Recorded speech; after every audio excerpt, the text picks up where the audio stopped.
We were out here yesterday, or day before yesterday, and we were right here, and this phone worked. And as a matter of fact, we went all over this park, and the phone worked. I probably need to pay the bill. That's probably why it's not working. I'm just going to cut it off and start over. I made a drink this morning. I'm at this beautiful park. And we're going to do a little bit of both today.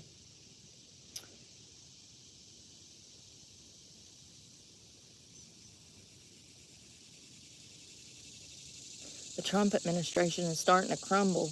I don't know what's going on anymore, you know? How they're all turning on each other. People threatening to quit. What we gonna do? What we gonna do?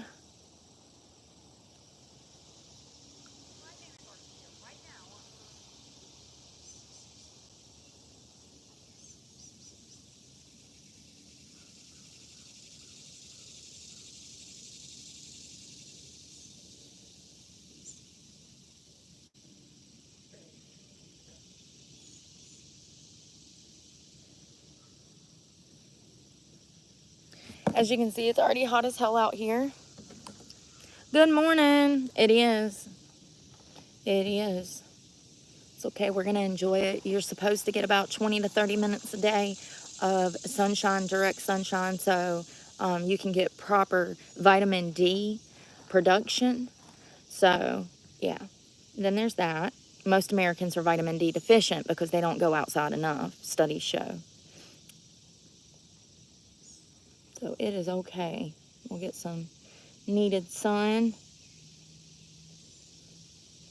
Y'all, did y'all see that guy in Kentucky that went crazy and tried to kill a cop and then shot the church up? Who? I mean, it's really sad that you can't even go to church and worship the Lord without being scared that you're going to darn get shot dead, you know? I mean, this is not the first mass church shooting, and these have become common in recent years. I don't want a video. I want a news article. Where's my drink? Y'all, I feel like crap. I'm bloated as hell. So this is lemonade and aminos, SOS, and energy. Cheers. Happy Monday. Let's go all the way up. Oh, that's strong. Whew. Yes. Tastes like a Sour Patch Kid. Oh, it's a little rough, especially after brushing your teeth. That's right. I brushed my teeth this morning. I deserve a cookie. 3 dead, including the gunman in a Kentucky shooting at a church and airport. 3 people are dead, including the gunman. This happened on Sunday. The unidentified shooter struck a Kentucky State Police trooper on a terminal road at Bluegrass Airport at 11:36 a.m. Lexington police. The trooper had pulled the gunman over after receiving a license plate reader alert in the area. The trooper was shot and the suspect fled. He then decides that shooting a cop ain't good enough. He's going to go to the house of the Lord and shoot innocent civilians as they worship God. Law enforcement caught up with the shooter at the Richmond Road Baptist Church about 16 miles southeast, where he opened fire. Officers shot the gunman, but not before at least 4 people at the church were struck, 2 of which were fatally.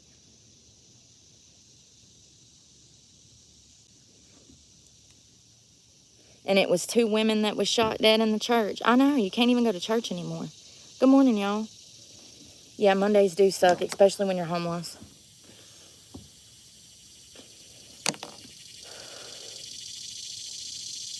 Let's see here. So he shot a trooper. He ran from there. He got to a church, decides to open fire on the church, killing 2 people, and then injuring 2 others. And then the state troopers had showed up at this point, and they shot him dead. And then the poor sheriff gets on the news last night, and he's like trying to break it to the public that his officers shot this guy dead. And he's given all this explanation as to why this guy was shot dead. First of all, we don't need your explanation. We're grateful that you did your job and shot that guy dead. Thank you. It's what you're supposed to do as a police officer. When there's a threat, you're supposed to eliminate that threat. I mean, I'm not a cop, but common sense tells me that if I were a cop, my job would be to protect and serve, which means that if there's a threat, then I need to eliminate that threat. Am I wrong? So thank you to the officers that shot and killed the asshole that decided to shoot up a church and a cop. We don't need your explanations from law enforcement. We don't need you to do a press conference and apologize for your officers doing their job. Matter of fact, you should have done a press conference and gave them awards. That's how we spread common sense. We recognize these officers for eliminating this asshole who was killing people. But no, they get on the news and they're like, oh, we're so sorry we had to kill this gunman that was killing people. I mean, it's preposterous. It's crazy. It's crazy. This gentle justice that we have, look at how bad things are in, let's say, California, New York, Illinois. Do I need to continue? Do you want that coming to a city near you? Because I don't. I think criminals should be punished. And when I was a criminal, I was punished. And matter of fact, even when I wasn't a criminal, I was punished. But anyways, you know, we don't need that officer's explanation. Do you see Sheriff Grady getting on the news explaining? Yes, you do. He's so funny. God, I love Sheriff Grady. Love him, love him. Did y'all see that, what is it, JD? Oh, God. There's a guy that was also a prison inmate, and he does true crime stuff, and he met with Sheriff Grady this week, and they were doing some TikToks together, or YouTube shorts. Super cute. I think it's DJ. I've posted some of his stuff before. Y'all know who it is. He's tatted up. Really great guy. Mitigating certain... No, I was definitely a criminal. I think I definitely was a criminal.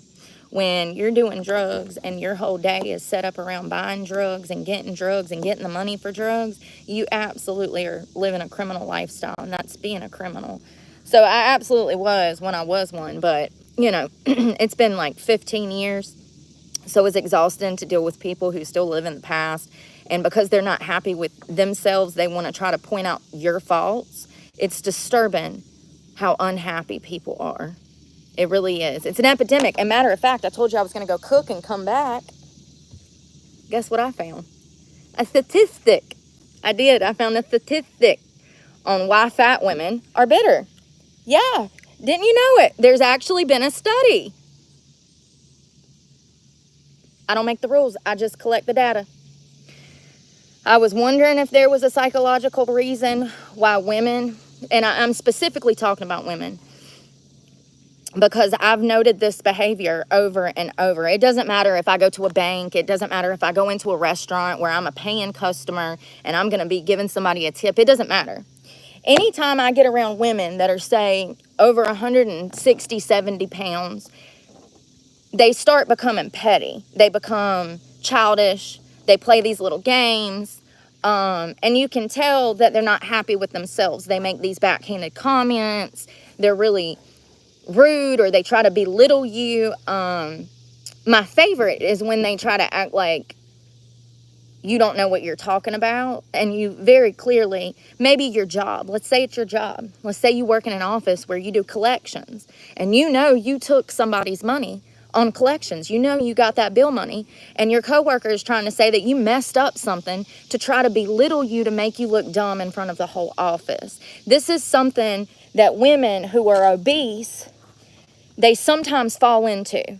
And you know, I was talking about this yesterday, and I said there has to be a statistical analysis or some kind of clinical research on this. And wouldn't you know it, it's a whole subcategory of psychological mental health. It's a mental health issue, first of all. We're going to talk about why women who become obese start to behave in this manner, specifically petty, manipulative, two-faced. There's a reason, and it's a mental health reason. And in my opinion, obesity, it's a combination of lifestyle and mental health problems that lead to that. Studies show women are 3 times more likely to be obese because they're 3 times more likely to be depressed. It's unfortunate. Talking about these things is how we start fixing these things.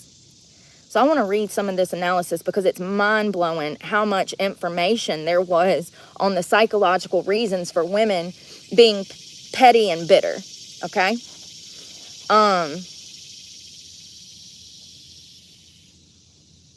Let me have some more caffeine. Let me cook for a second. Good morning, y'all. Well, maybe all women can be that way, but unfortunately, me personally, in my life experience, it's only women who are obese that act this way. It's very rare that I have someone that comes at me sideways when they're of thinner proportions. I mean, and this is like, I'm being for real. This is like, sometimes, especially when I was living out of the car, this was an all day, everyday thing. Imagine you wake up, you go into a gas station, and some lady behind the counter has got an attitude with you first thing when you ask where the bathroom is. Then you decide to drive into a state park to get away from people, and the lady that takes your money at the gate is treating you some type of way. Then you get to the beach and you notice that there's a group of Karens, all obese by the way, drinking wine on the beach, over there talking shit about you and walking by you closely to try to start something. Then you decide to go to your favorite Cracker Barrel to have a plate of food, and your fucking waitress is obese and she's got an attitude. I used to have days like that living out of a car. Now, was it because I was a van lifer? Was it because I was a cute female? Was it because these women weren't happy with themselves? Or was it because I'm on social media? I don't really care. When you have stuff like that happen all day, every day, you start to gather information, and it makes you wonder why people behave that way when they claim to be adults. Now, these are usually people in positions at work. You have a job and a home and a family and a career, and you're out here treating people like shit because you let yourself go. As I was saying, there's actually tons of evidence that shows this is a huge problem with obese women. Let's talk about it. So the aim of this study was to evaluate the anger levels and their management in obese patients. As it turns out, not only do they have a propensity for pettiness, immaturity, but also anger problems. And it stems from an eating disorder, binge eating specifically. And some people are probably like, oh, well, my cousin's obese and she doesn't binge eat. Listen, you can binge eat in all one setting, or you can binge eat slowly throughout the day. There's multiple ways to binge eat. Overconsumption is still binge eating. I got this dude up here in my fucking mouth, y'all. I swear to God, look at this shit. I'm out here by myself. As soon as I went live, this motherfucker come out of nowhere on a moped and with beer. And creepy. Like, I just don't understand why God lets all these weirdos close to me.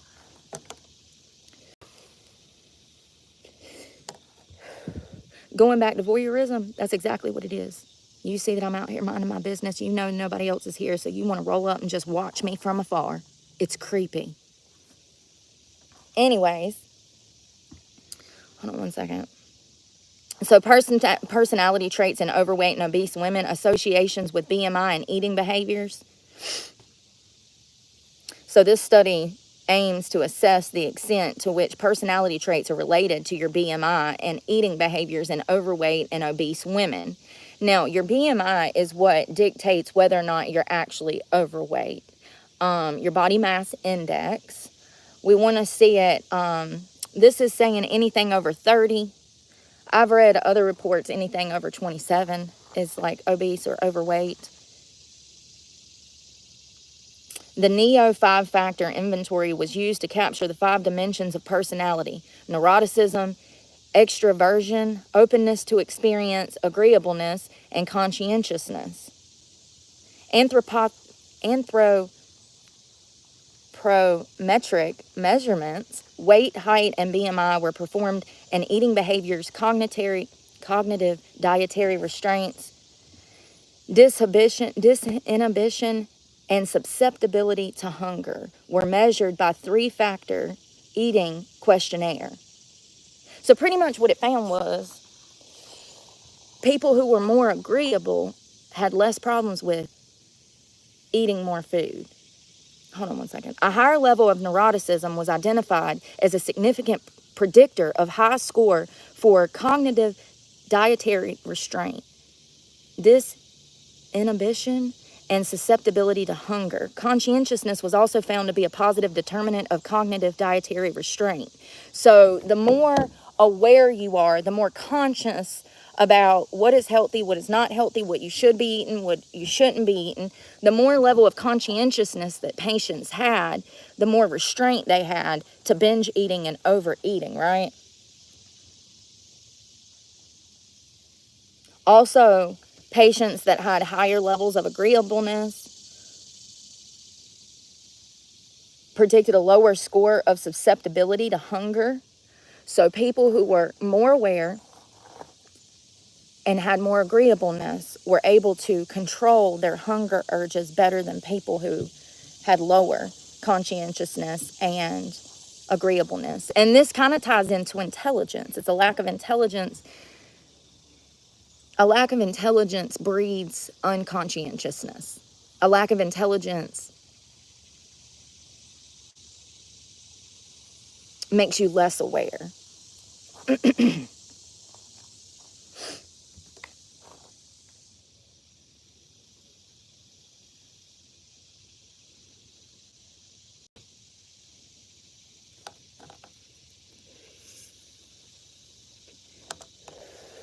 Results of the study also underline the presence of other psychological factors: dysphoria, body esteem, involved in the association between personality traits and some eating behaviors. These findings suggest that particular dimensions of personality may contribute either directly or through their association with other psychological factors to a better understanding of weight and eating behaviors in overweight and obese women.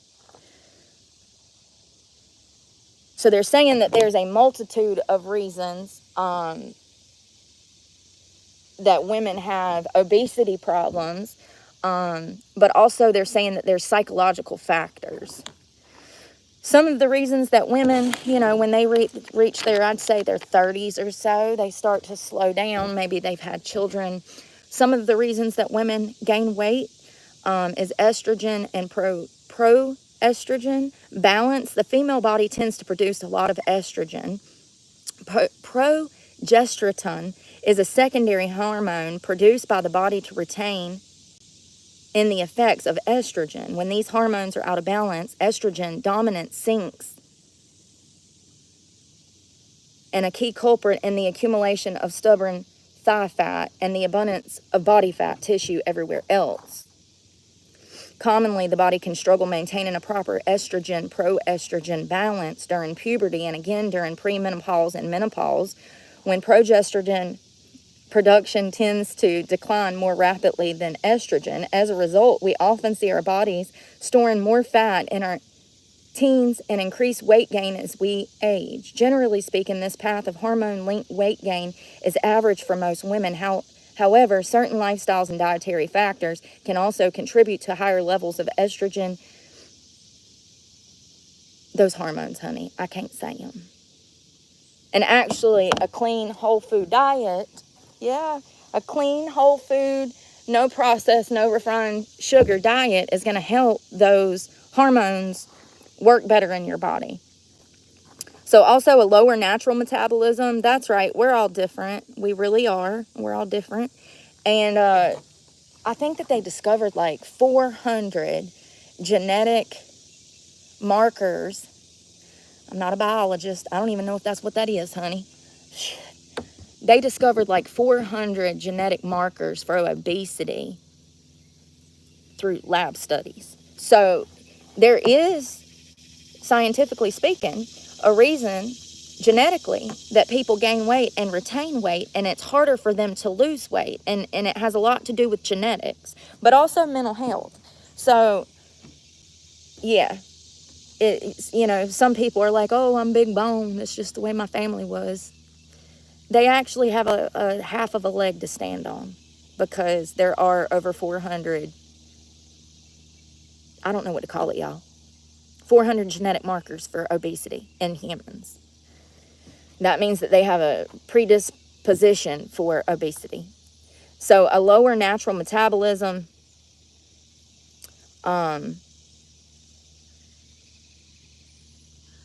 considering that each pound of muscle burns about 6 calories daily, while the heart and kidneys may require at least 100 calories to properly function, and fat burns just 2 calories per pound, it's clear that the male body is just built to burn more calories based on its makeup alone. That's another thing I learned. It's easier for men to not put on the weight. They have a less propensity for obesity than women. This is a huge problem for women, weight gain and not being able to lose it. But I think that also it has a lot to do with the estrogen and the pro-estrogen balance. So also you could have a troublesome enzyme on top of a tipsy estrogen, pro-estrogen balance. As we age, a rise in specific enzymes, the ALDH1A1 is believed to be linked to weight gain as estrogen levels decline. Damn, that sucks. So that enzyme rises as your estrogen is falling. Not good, man. The study found that the female mice on a high-fat diet, the keto diet, experienced higher levels of the enzyme and stored more fat, particularly around the midsection. I know ketos work for a lot of people, and that's another reason I bring up those 400 genetic markers, because each of those 400 genetic markers, even if you have a predisposition for obesity, they're all going to work different. Like, the remedy to lose weight is going to be different for each one of those markers. So the number one reason actually for obesity that I've been reading is actually depression. And this was my experience too when I weighed 200 pounds. Oh, I hope you're well today too. Thank you. I always call it like Sai, like the beginning of your name. I don't know how to say that. Is it Sinefra? If I nailed that, I get a cookie. Listen, I came up with another rhyme last night and I forgot it. Oh God, what was it? Oh my God. It was something about making my IQ larger. Darn it, man, and I said it like 15 times. It was so good. It was asking God to make my IQ larger. And I forgot it. You know how I'm always saying, Lord, I can't try no harder, make me smarter or something. And it was another one about my IQ. And I can't remember it, y'all. When I have those little jingles come up, I need to go to my notes apps and like write those down. Cinefera. Oh. I still probably didn't say it right. Oh. It is sunny out, Zed. It absolutely is. So, you know, I've looked into this before. I don't think that I ever realized that there was so many psychological factors behind obesity. And, you know, it's crazy because I was fat because of depression. So I got clean off of heroin in like 2020. And so when I got clean off of heroin, I didn't really know what I was doing. And I did not get myself out of the toxic environment that I was in immediately. And so I turned to alcohol and DoorDash. So I switched out heroin for DoorDash and alcohol. And birth control, hormonal birth control, because I was being promiscuous AF. And so I decided that I was going to try hormonal birth control for the first time in my life. I get on this birth control, and within 3 months, I've put on like 30 pounds. It was so bad. I was so disgusted with myself that I started isolating. And wouldn't you know it, that's actually one of the main symptoms of obesity from depression is self-isolation. I didn't want to go out, and if I did go out, I had to be drunk to be around people. It was really sad. I traded heroin for alcohol and birth control, and within a year, I'd put on a little over 80 pounds. Yeah. You know what I didn't do, though? Not once did I ever take my self-loathing out on other people around me. It's one thing to understand obesity and the mental health aspects that come with it and the behavior that come with it. It's a whole nother thing to be in those shoes and treat society like crap because you've done this to yourself in some capacity. It's wrong. It's unethical to treat anyone some type of way because you're not happy with yourself. Never did I ever. When I was at 200 pounds, I wasn't out here being petty and, I don't know, cutting people's bank accounts off because I don't like them, or serving someone the wrong paperwork, from the clerk's office because I don't like them. Never did I ever, give somebody the wrong court date so they had to drive back from Florida a whole month early. Never, the stuff that I've had done to me by fat women. Never did I ever display that type of petty, narcissistic, immature behavior to anyone when I weighed 200 pounds. Quite the opposite. I knew that it was my own fault that I was fat. Oh my God, y'all, look. Hey, Mom. It was a butterfly.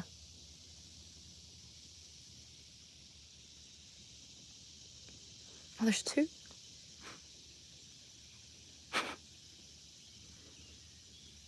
I think he's been sipping out my straw and I didn't notice or something because he is hyper. What are you doing? Come back. Show off. Ain't he cute? Sorry. I get sidetracked. Yeah, that's my mom. She's in heaven. Every time I see a butterfly, or my grandma, it could be Grandma Millie, or it might be Mama Quakenbush, honey. I don't know. There was 2 or 3 of them around here. Probably the whole fam. So I take it as motivation. I'm like, they're with me,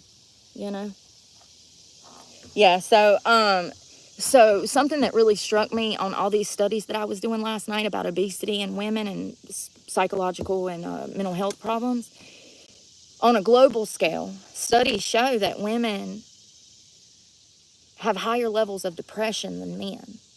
I think that that's probably because women, we have all of these female hormones. We're running on emotion a little bit more. Men tend to be a little more practical, rational, easygoing. Women, it's like the opposite. No, I'm joking. It kind of is. I mean, they're full of drama. No, I'm just, I love women. I love men. I'm cynical. No, but for real, women, in my opinion, have higher levels of depression because we're emotional creatures. We're nurturers. We're mothers. We were built by God to have empathy and compassion. So it's so weird that women become some of the most vindictive, manipulative, cunning people on earth, okay? They can go from one extreme to the other, honey. Men, I'm just saying, men, you usually know what you're getting, unless it's this upcoming generation, which we won't go into that. But gentle parenting has led to some gentle giants out here. I guess that's good. I like my men being masculine, if I'm being honest, but whatever. On a global scale, among women, depression is reportedly the leading cause of disease burden, which refers to the financial costs, mortality, morbidity, and other impacts of health concern. Sorry, I don't know if those words are said right. While there are many factors that may cause depression, patterns suggest that internal influencing factors affect women the most, such as stress within a relationship, along hormonal fluctuations during periods as puberty, post-pregnancy, menopause, and post-menopause. Let's see here. A major correlation was found between weight gain in middle-aged women and a depressed mood. with a 1.9 odds ratio and a 95% confidence interval, suggesting the effects of, depression on weight may be larger than that of hormonal shifts. Sorry, I got dyslexia. Let me read that again.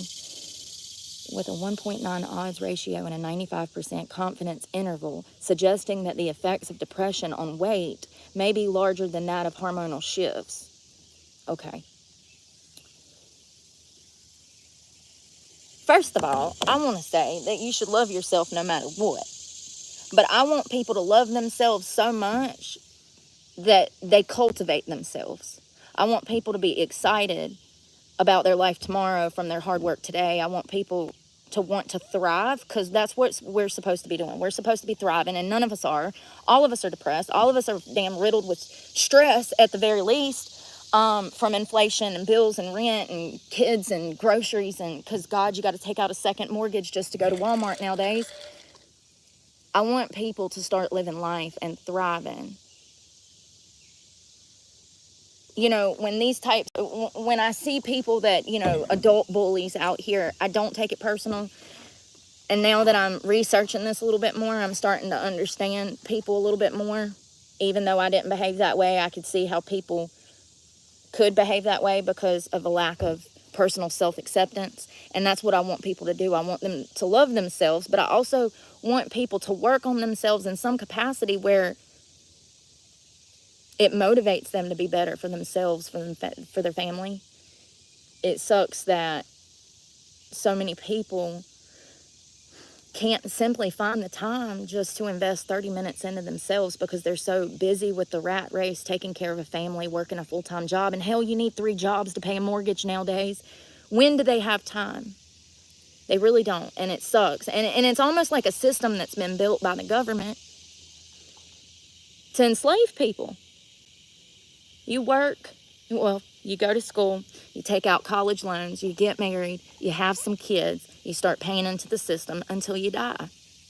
And I'm telling you guys, the older I get, the more I see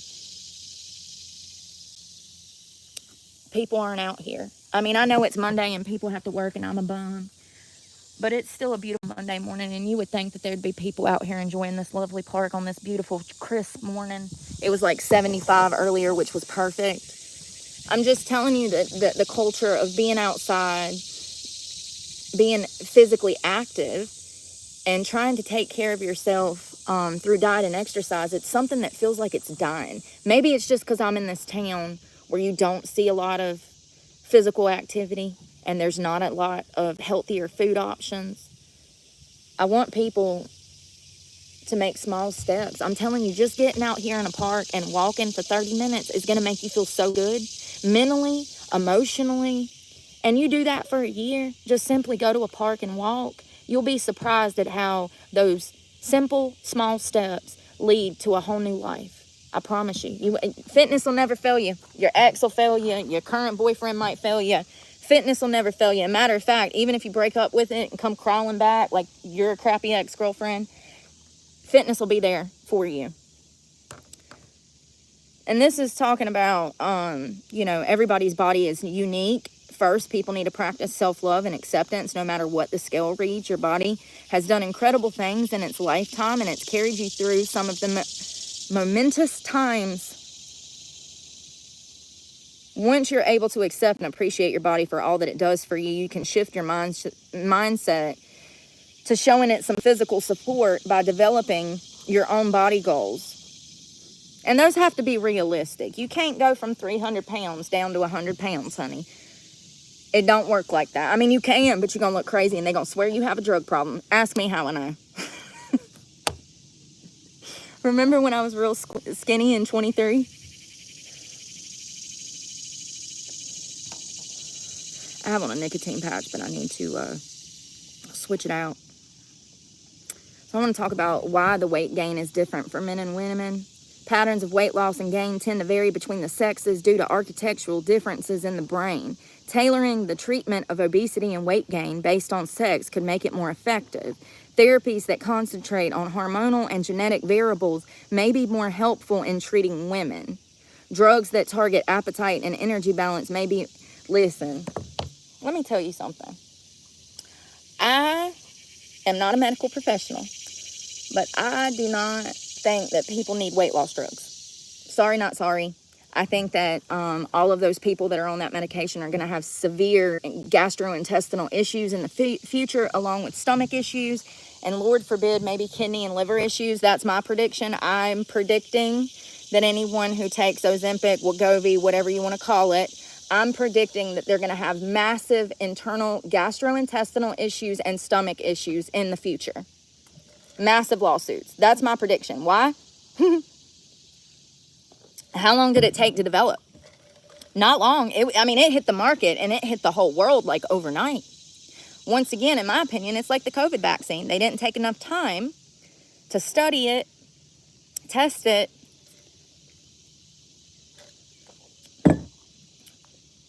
I don't know. I think that it's bad. I think that it deters people from doing what they need to do, which is physical activity. People think that it's a miracle drug.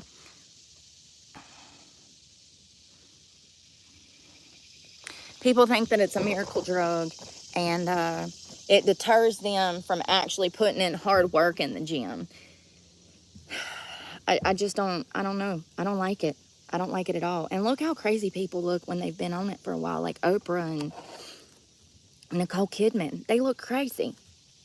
So obesity is a complex and multifactorial condition that affects both men and women. However, recent research has demonstrated that there are considerable disparities between the drivers of obesity in men and women, which may have significant consequences for the development of individualized treatment plans. So this is out of UCLA. I don't remember. Let me see. It was done back in like 2019. So because our brains are different, men and women, we have fundamentally different brain architecture in the regions that are responsible for controlling appetite and maintaining a healthy energy balance. The study combined with data from several modes of MRI with patients' clinical features and personal histories to identify sex-specific mechanisms in the brain underlying obesity. Women have a larger insula, which involved in the sense of internal states such as hunger and satiety. Listen, where males have a larger hypothalamus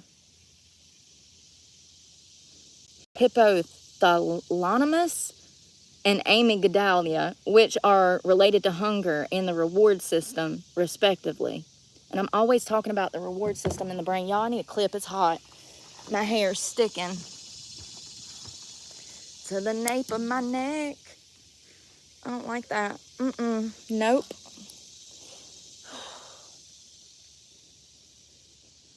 All right.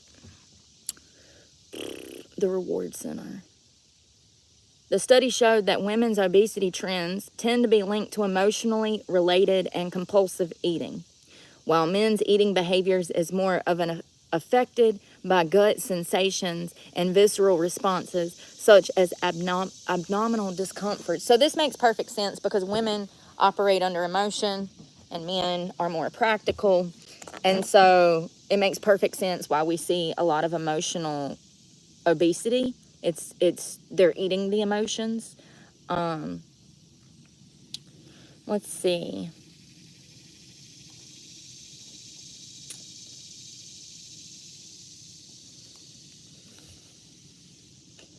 There are considerable gender variations in the brain circuits that regulate eating behaviors and body weight.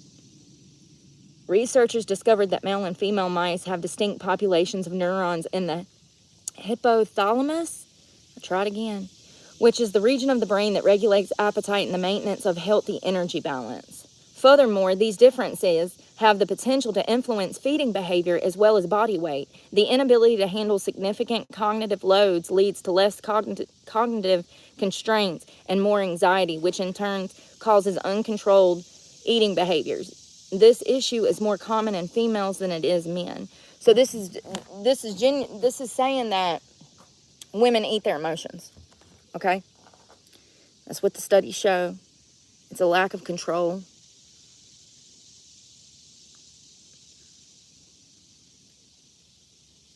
In addition, a few studies have shown that higher cognitive and emotional control regions in obese women is associated with their difficulty in coping with stimuli that induce negative emotions, which in turn leads to greater stress-induced and emotional snacking when compared to their male counterparts.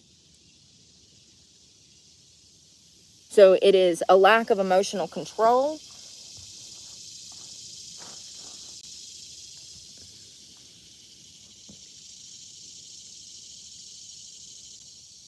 In general, the preliminary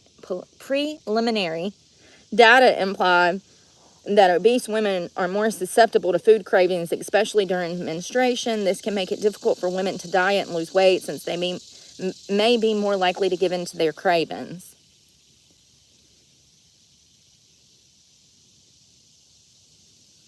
The article also found that men and women have different food patterns of fat distribution, metabolic rate, metabolic reactions to food, and hormonal regulation of hunger and energy balance.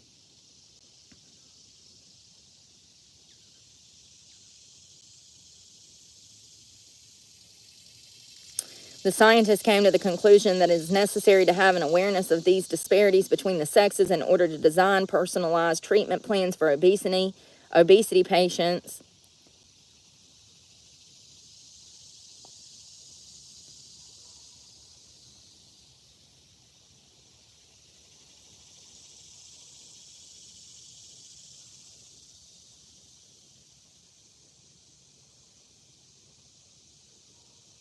There's another thing called adrenal. Is that how you say it? Men tend to have higher levels of this and lower leptin levels, leading them to feel hungrier and less full.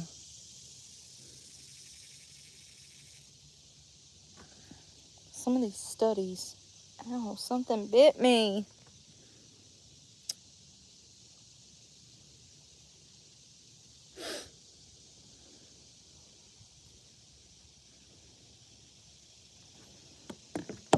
Something bit the hell out of me. Yeah, so also though, hold on one second. I'm looking for the psychological.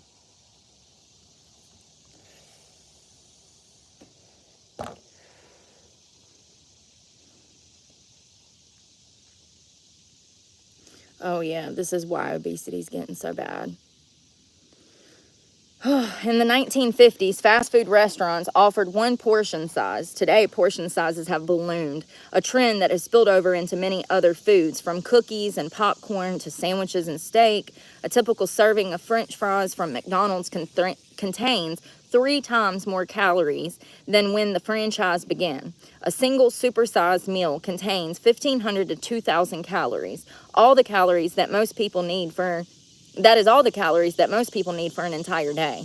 And research shows that people will often eat what's in front of them, even if they're already full. Not surprisingly, we're also eating more high-calorie foods, especially salty snacks, soft drinks, and pizza, which are much more readily available than lower-calorie choices like salads and whole fruits. Fat isn't necessarily the problem. In fact, research shows that fat content in our diet has actually gone down since the 1980s, but many low-fat foods are high in calories because they contain large amounts of sugar to improve their taste and palatability.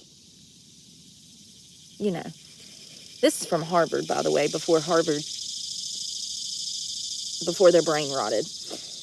The government's current recommendations for exercise call for an hour of moderate to vigorous exercise a day, but fewer than 25% of Americans actually meet that goal. And that's the government's recommendation, an hour. Our daily lives don't offer many opportunities for activities. Children don't exercise as much in school, often because of cutback in physical education classes. Many people drive to work and spend much of the day sitting at a computer terminal. Because we work long hours, we have trouble finding the time to go to the gym, play a sport, or exercise in other ways.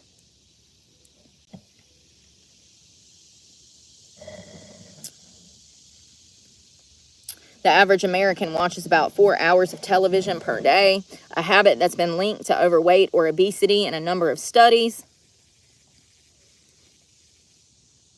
Data from the National Health and Nutrition Examination Survey, a long-term study monitoring health of American adults, revealed that people with overweight and obesity spend more time watching television and playing video games than people of normal weight.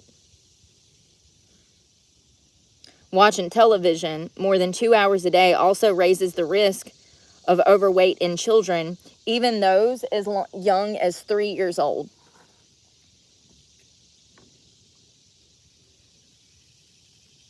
Obesity experts now believe that a number of different aspects of American society may conspire to promote weight gain. Stress is a common thread intertwining these factors. For example, these days it's commonplace to work long hours and take shorter or less frequent vacations. In many families, both parents work, which makes it harder to find the time for families to shop, prepare,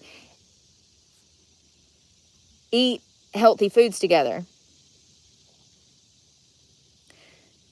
This does more than increase stress levels. It also makes the parents more reluctant to allow children to ride their bikes to the park and play. Parents end up driving kids to play dates and structural activities,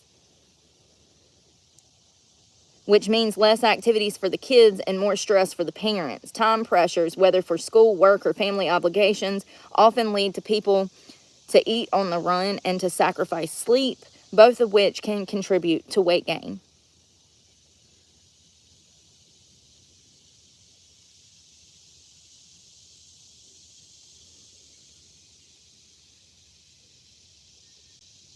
Similarly, research shows that the less you sleep, the more likely you are to actually gain weight. The lack of sufficient sleep tends to disrupt hormones that control hunger and appetite and could be another one of the causes of obesity. In 2004, a study of more than 1,000 volunteer researchers found that people who slept less than 8 hours a night had higher levels of body fat than those who slept more. And the people who slept the fewest hours weighed the most.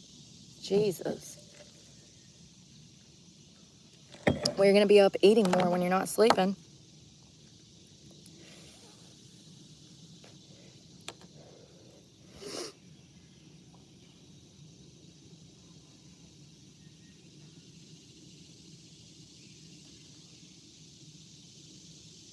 So let's talk about the psychological impacts of obesity and what it means for somebody that's obese, because I found this really interesting. Hold on one second. Oh, it's hot today. Not in a bad way, but it will be. That butterfly's back.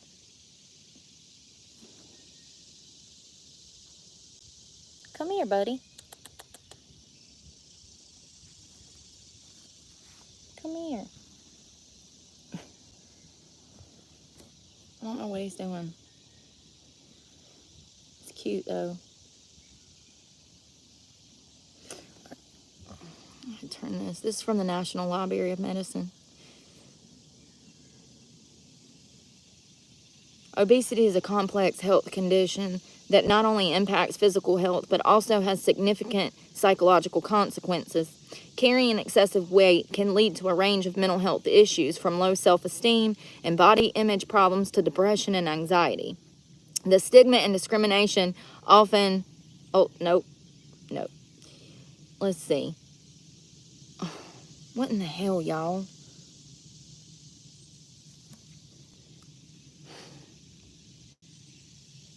Understanding the psychological effects of obesity is crucial for developing a comprehensive treatment plan.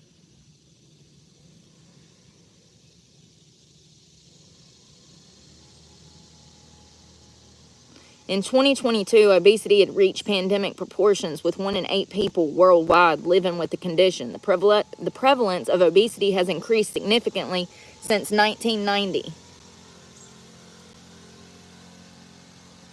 More than doubling among adults and quadrupling among children and adolescents.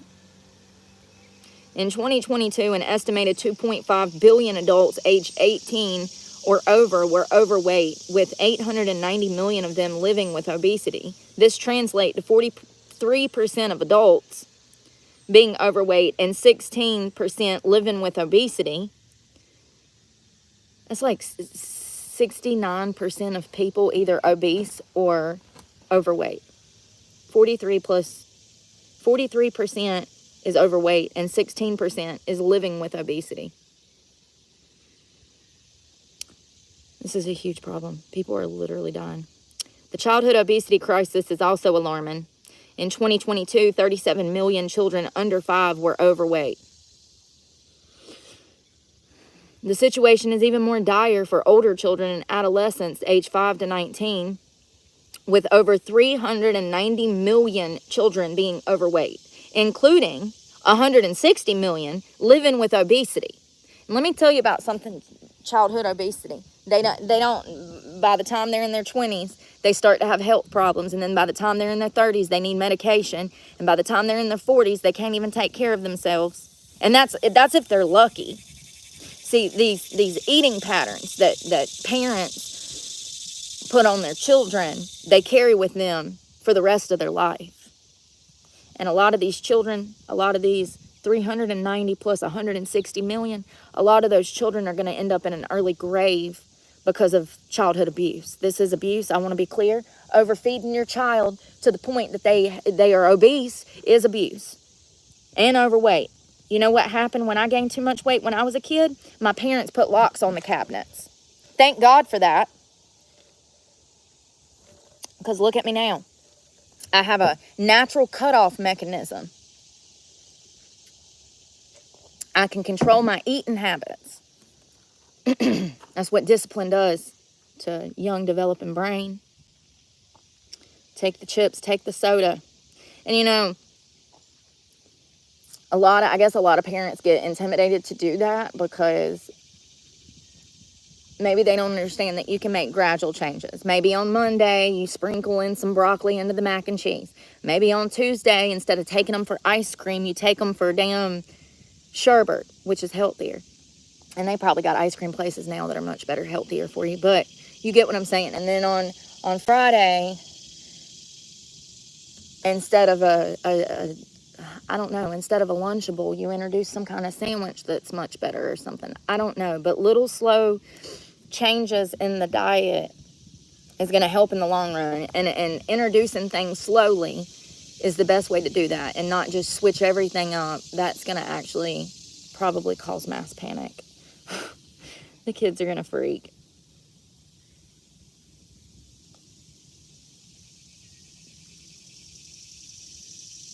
So the psychological effects of obesity arise from a combination of biological, psychological, and social factors, indicating a multi-faced origin. So these things kind of go together like an infinity loop. The depression leads to weight gain, and the weight gain leads to more depression, and, you know. So genetic factors can significantly influence the relationship between obesity and psychological wellness, being with specific genes predisposing individuals to obesity itself, as well as to related mental health conditions. And like I said, I read somewhere that there was over 400 genetic markers for obesity in humans. Not good. And you know, that was given to us by the government. Allegedly. They sprayed some crops with some shit. It genetically modified something in us, honey. We grew some kind of damn genetic marker for obesity. Allegedly. Allegedly. I believe every word of it. So research also suggests that obesity can actually alter the brain structure and function, particularly in areas involved with emotion regulation, reward processing, and decision making, potentially leading to psychological disorders. This is so interesting. This might be an explanation as to why people who gain weight become bullies, because you hear all of these psychological impacts, and as it just so happens, emotional regulation, reward processing, and decision making, those are the things that you need to have a functional relationship, or like, I don't know how to say what I'm trying to say. Yeah. it just makes sense why people who gain weight become little bullies, and they're petty and manipulative, and they feel some type of way. They let their emotions rule them, you know. The psychological effects of obesity can be deeply intertwined with emotional and behavioral factors, where psychological vulnerabilities may predispose individuals to obesity and vice versa. You keeping up here?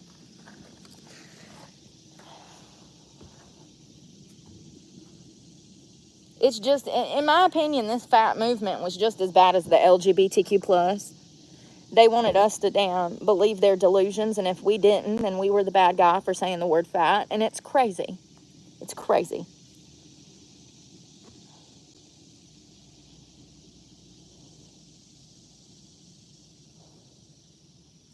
I can't get my phone to open. Buy Apple, they said.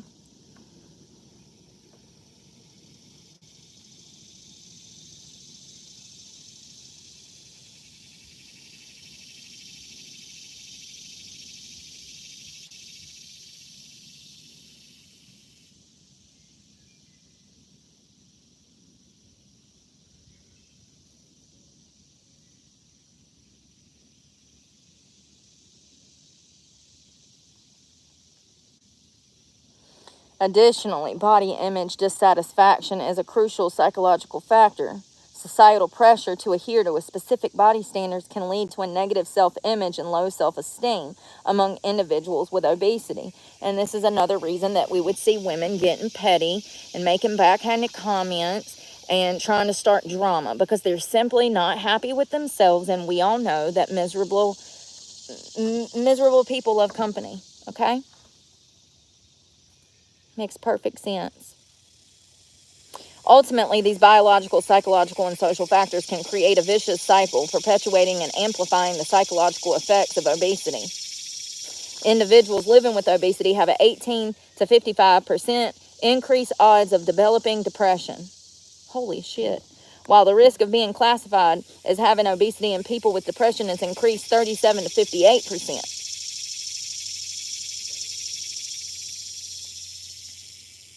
In an Austrian study, 2 out of 5 people who were overweight or obese or diagnosed with a psychiatric disorder, especially mood, anxiety, or psychosis spectrum or eating disorder. 2 out of 5 people who were overweight or obese were diagnosed with a psychiatric disorder, specifically mood, anxiety, psychosis spectrum, or eating disorder.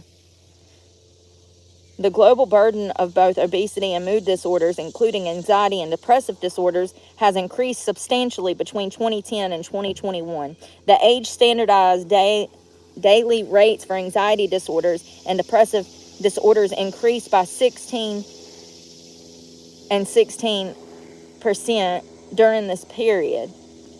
Jesus Christ. Similarly, the age-standardized YLD rates for diabetes, which is primarily driven by the rise in type 2 and obesity, increased by 25.9% globally. Holy fuck.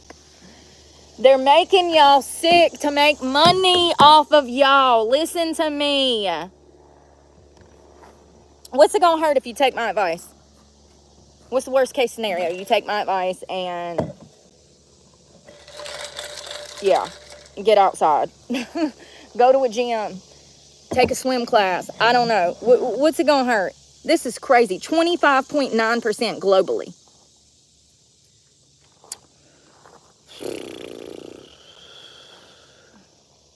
So the relationship between obesity and depression appears to be bidirectional, I think, and more substantial in women compared to men.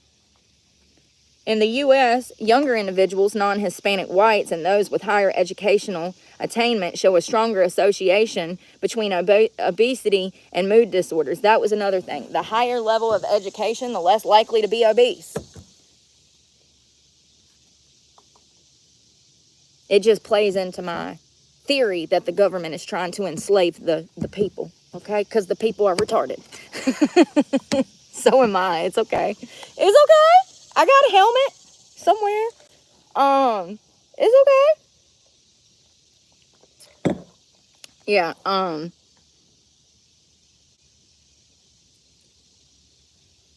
The relationship between obesity and depression is complex, with some studies finding depression as a risk factor for obesity, particularly atypical depression. In contrast, others show obesity increase the risk of depression.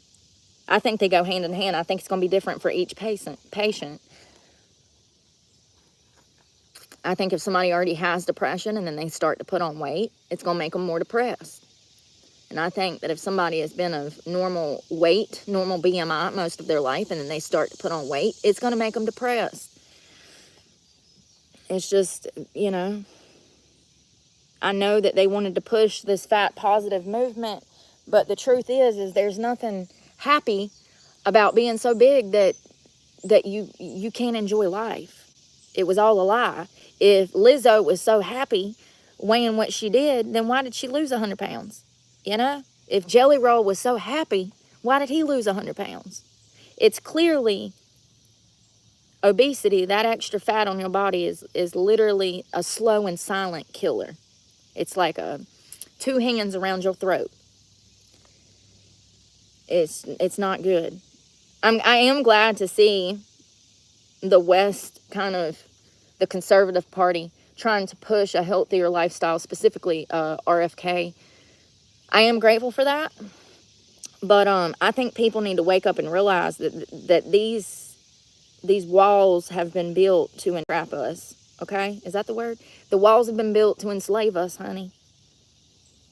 These studies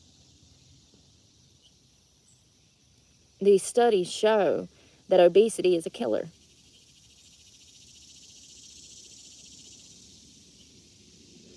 Hold on one second.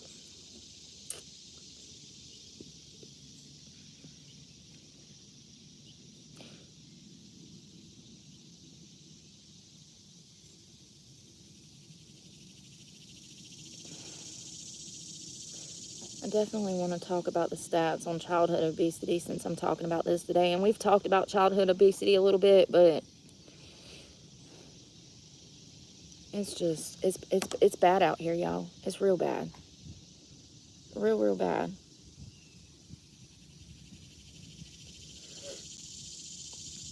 It's unfair.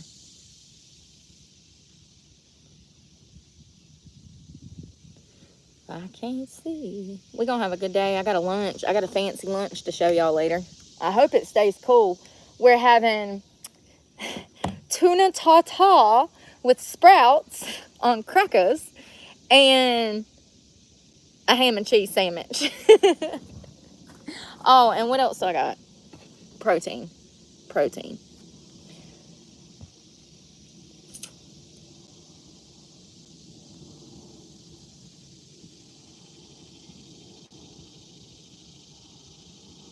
So, you know, I find it interesting. You know, I don't like Google. We fight all the time. He's like a bad boyfriend. He be lying, y'all. He be lying and cheating on me. And then he takes all my damn money, too. I mean, it's literally worst case scenario. He's just a lying heathen of a boyfriend. Google. So Google says, are parents responsible for a child's obesity? That's the question. This is what Google had to say.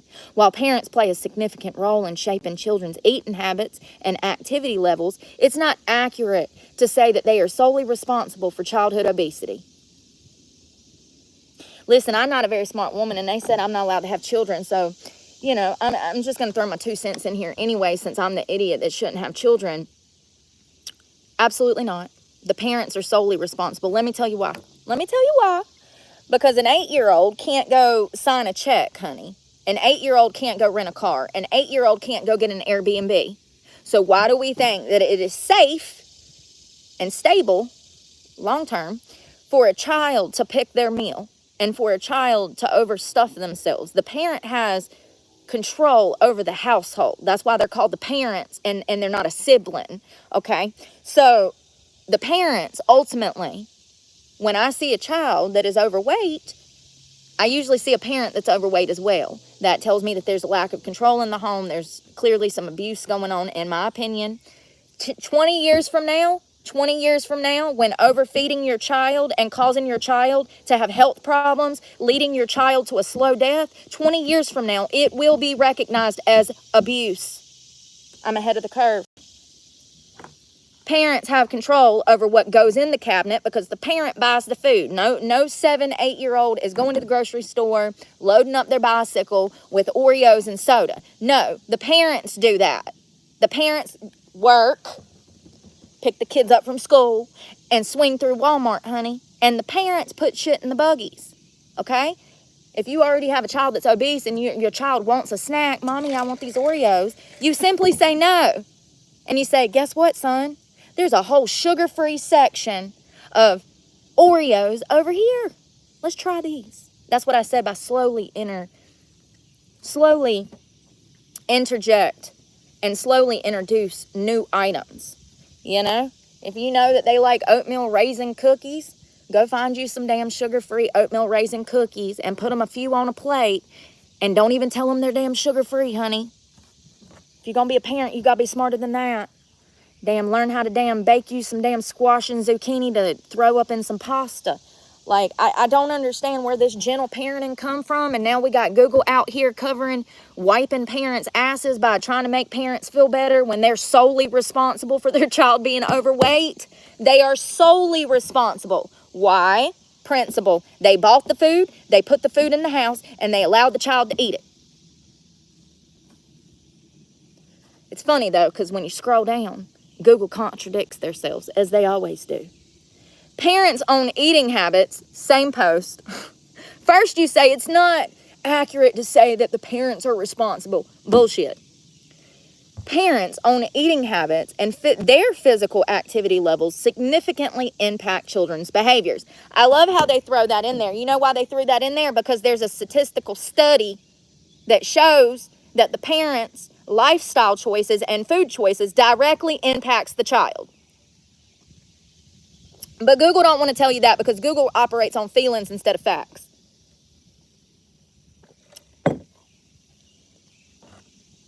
And this is why these problems are getting bigger. The lack of accountability. It's, it's crazy because people be saying that I have a lack of accountability. And it's like, wait a second. I said I was a shit parent. I said I couldn't afford to keep up with the Joneses. I said, I was pretty clear. Let's see here. Parents control the food available in the home, the types of activities encouraged in the home, and the overall family lifestyle. Parents can influence their children's food preferences by eating behaviors by providing healthy options and promoting balanced diets. And sometime this week, I want to go over what a calorie deficit is, how to stay in a calorie deficit. That's going to help you lose weight. I want to talk about active calories, physical calories. You burn calories when you're just breathing, girl. Yeah, I know. I wish I could breathe faster and, get some of this fat off my hips, but it doesn't work like that. But I want to talk about that later this week because I've talked to somebody about the active calories I'm burning, and they don't quite get the concept that I haven't been eating anything. And it's a miracle that I even have energy, because when I'm burning 1,000, 1,500 calories a day just being out here in the elements bicycling, and I only eat 2 sandwiches a day that total 700 calories, if I keep doing that, I'm going to look like damn Eugenia Cooney, honey. My active calories are outweighing my food calories, and I got to get, and that's why I packed my lunch today. Yeah.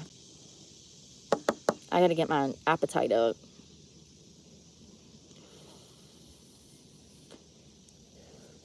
So the fastest way to get a child to lose weight is going to be to slowly, gradually introduce new things into their diet. They have so much stuff, you guys, on the shelves at Walmart and Food Line that are low-calorie options. Get creative with it. Make tortilla pizzas instead of pizzas on thick dough, Get all your little toppings out. Get your little tortillas and your pizza sauce and maybe 2 or 3 cheeses, and get them active in making their own little pizzas with vegetables and stuff. Give them, maybe some broccoli, maybe some, what goes on pizza? I eat everything on pizza. I don't know what kids like, not vegetables. That's why you want to give them a bunch, so they can put it on their own little tortilla, stick it in the oven, get the cheese all melty. Stuff like that, Like, typically when people get pizza, they go to damn Domino's, and I bet you a slice of Domino's pizza is 1,000 calories. And people don't think about stuff like that. I know it's delicious. I like Domino's too, honey. Or I like Papa John's. I'm kind of bougie. I like them vegetables and the pepperoncinis. Sounds really good right now. So children should be getting fruit, vegetables, and lean proteins. So something that I found that was interesting, another statistic, the obesity inherited from, and the question was, is obesity inherited from the mother or the father? Because going back to those genetic markers, the predisposition for obesity, we're just passing this shit around like it's gonorrhea, honey. We really are. There's over 400 different types of genetic markers that could lead you to obesity, and you can inherit that from your parents. So some people that say, oh, I'm just big because genetics, they're actually right, but there's things that they could do to aid in weight loss. So if the father had obesity, children were 3.47 times as likely to have obesity. If it was the mother that had obesity, the likelihood was 3.44 times higher. Many obesity-related genes are inherited from both parents, and their I'm gonna get it. Parental, shit, I didn't get it. They're I give up. Their parentology expressed in brain regions responsible for the self-regulation and food seeking. Pre-free-intentionally? Listen, I never said I was a genius. Quite the opposite. Quite the opposite.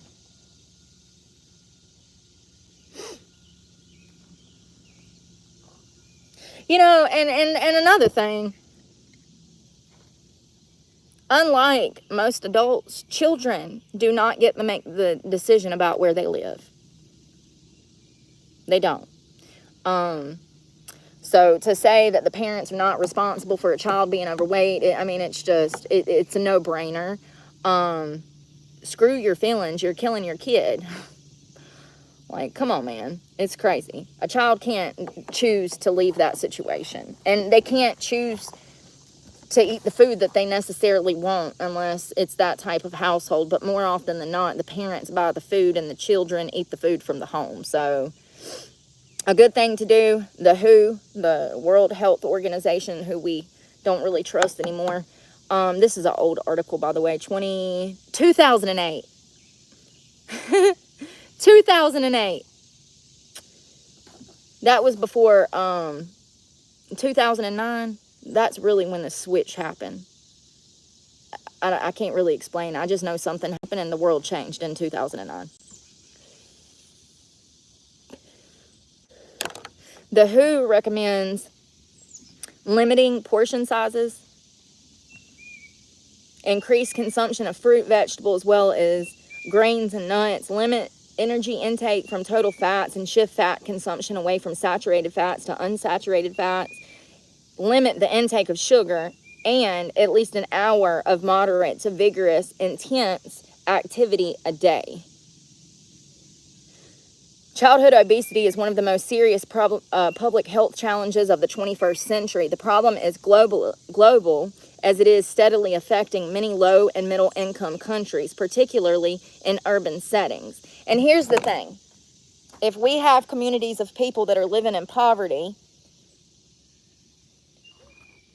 these people are going to be struggling mentally because of the impoverished lifestyles that they're having to live. That also increases stress, also increases depression, anxiety, which in return, as we know, the infinity loop for obesity and depression is like this. It's really sad. The prevalence has increased at an alarming rate. Globally in 2024, the number of overweight children under the age of 5 years old is estimated to be over 35 million. Almost half of all overweight children under 5 live in Asia and 1/4 in Africa. Overweight and obese children are likely to stay obese into adulthood and more likely to develop non-communicable diseases like diabetes and cardiovascular disease at a younger age. Overweight and obesity, as well as their related diseases, are largely preventable. Prevention of childhood obesity, therefore, needs higher priority. And I have to agree, man. Seeing that little boy at Hannah Park, y'all, that was the most disturbing shit I've ever seen. He looked like Chris Farley in an 8-year-old's body. I'm not exaggerating. He looked like he was about to give birth to twins. He couldn't have been no more than 10, 12 years old. He was this tall. Probably would have come up to my hip. And he was twice my weight. Had to have been. Had to have been. And you know what his mama was doing?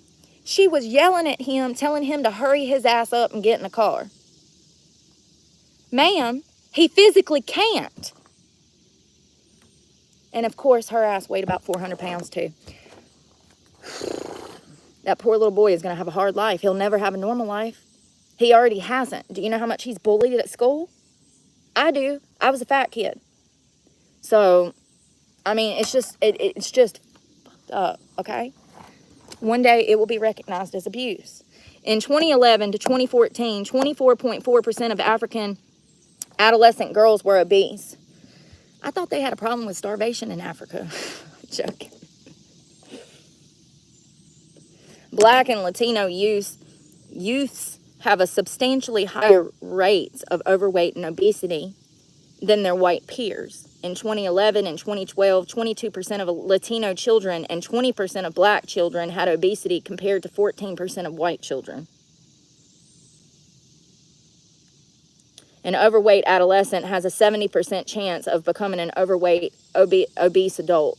And I bet it's higher than that. 6 to 8-year-olds with obesity are approximately 10 times more likely to become obese adults than those with a lower body mass index. So, I mean, statistically speaking, parents that overfeed the child, children, bad processed stuff or too much or whatever, they're going to carry that into adulthood. Those poor eating habits that they've picked up at home is exactly what they're going to do when they're an adult. And 70% chance of an adolescent becoming an overweight, obese adult if they were already obese in the home or overweight. 70% chance. That's not building a happy life, honey. Not to mention, studies show that people who are heavier have less job opportunities. You know, let's talk about that one day. We will. Let me go cook and find some studies on that, and I'll come back because I know a lot of people don't want to, oh, no, that doesn't matter, because we're in this fat positive lie and BS Delulu land over here. But studies have shown that the bigger you are, the less likely you are to get that position that you want. People discriminate against fat people, and that's probably why fat people are so fucking petty. Listen, I see both sides. I just know that I treat people the way that they treat me and vice versa. I try to treat everybody with respect. But, yeah. You're going to have a harder time doing everything. Physically and, metaphorically? I don't know if I'm using that right, but you know what I mean. 1/3 of the children born in 2000 in this country will develop diabetes during their lifetime. 1/3 of children. That's another huge problem that I've noticed in recent years. I follow some family channels, and 1 or 2 of those family channels, they have children that are under the age of 5 that have diabetes. They have those like implants, you know, that they have to change out every week. Listen, I don't know. I just know they have to change them out. It's concerning not only how many children are having heart problems now, but also how many children are getting diabetes so early on, and autism, diabetes, obesity, and heart problems. All of those things are a huge issue for children, and we haven't really seen that, you know, in the 50s, 60s, 70s, 80s. It's weird, man. Where's the autism coming from? Very weird. So it said a third of children born in the year 2000 in this country will develop diabetes during their lifetime. A third. I wonder how many millions of people that is. Since 1980, the obesity prevalence among children and adolescents has almost tripled.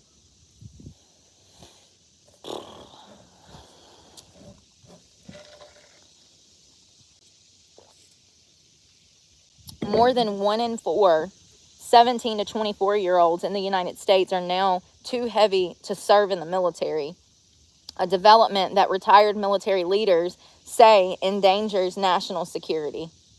I have to agree with this completely. I was talking the other day about the Army Fat Camp. If you didn't hear me talking about that, it's a really great program that the U.S. military has started up in light of the obesity problems and recruitment issues in the United States. I'm sorry, I can't see nothing, y'all, the sun. So it's like a pre-boot camp before actual boot camp. If you're overweight and you can't meet weight and physical requirements, they send you to like this fat camp and they train you to lose weight. After you've lost whatever weight they're making you lose, then they send you to actual boot camp. So you're fully prepared. And I think that this is great. There's a lot of people now that wanted to join the military, but they physically couldn't. And this program allows them the opportunity to get their weight down so that they can take on those opportunities that they wanted to take on. I think it's one of the best things that the U.S., it's the best program that I've heard of in a long time. And it's actually helped recruitments go back up and stuff. And there's a whole hour special on YouTube that was really good about it. There was like a woman that was a single mom who wanted to join and another kid out of high school. Both of them, I think, lost over like 30 pounds. And they were able to go to their post for main boot.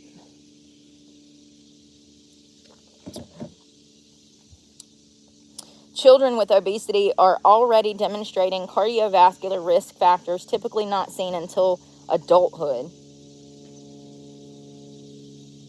Children with obesity have 3 times more healthcare expenditures than children at healthy weights, costing an estimated $14 billion every year. Children with weight issues are more likely to miss school and repeat a grade than children who are at a healthy weight. Ain't that crazy? I think that's the craziest part. They're more likely to miss school and repeat a grade than children who are at healthy weight.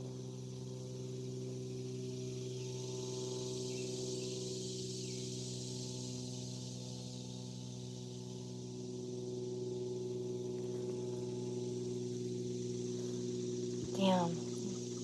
It's hot, y'all. So a body mass index between 25 and 29 defines overweight. A BMI higher than 30 defines obesity.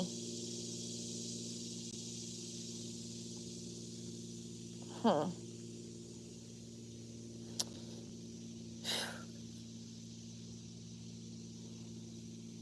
know I said I was going to lay out in the sun, but it's so hot, y'all. I don't know if I want to be out in this shit. Oh, I hate to fail. Let's go take a gander by the lake. You want to? I don't know what was going on with my other phone. That makes me so mad. Well, the water cleared up a little bit.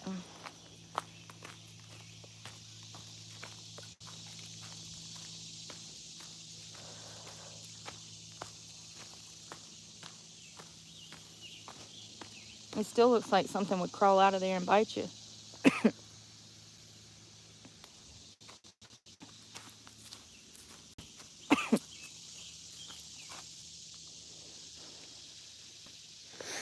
Something on my back.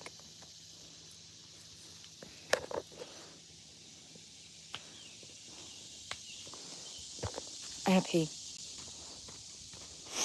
Something's on my back. I'm wondering if it's a hair. Probably.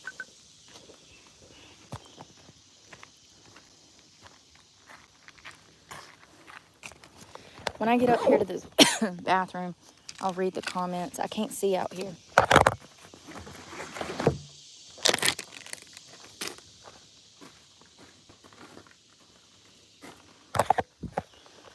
I might just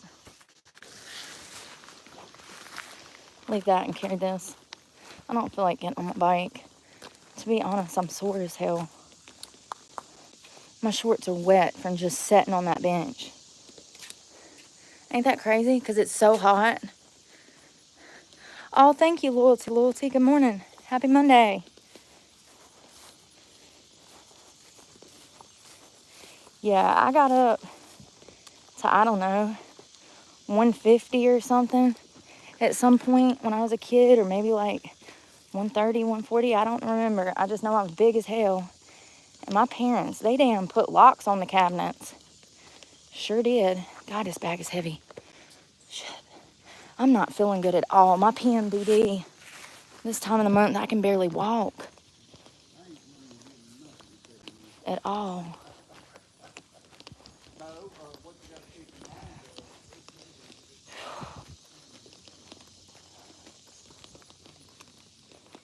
It might just be so hot already that it's unbearable. All this goose poop.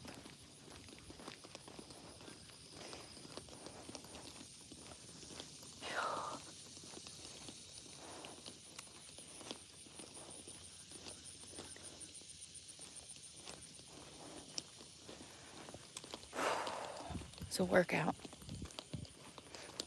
All up geese.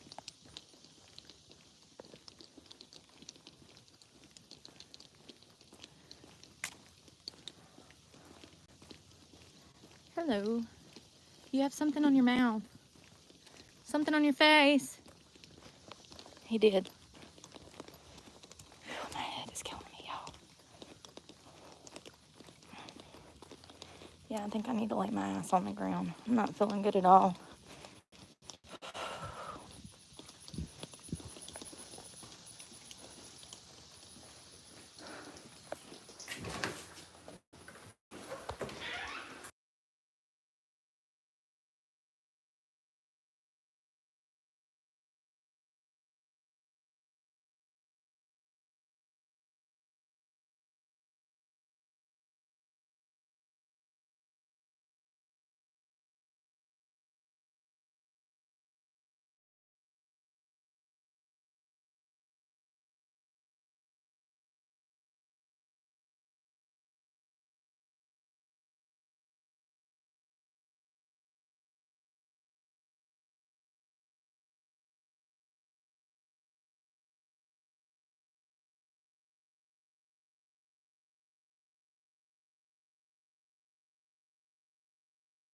Lord, at least the bathroom's clean here.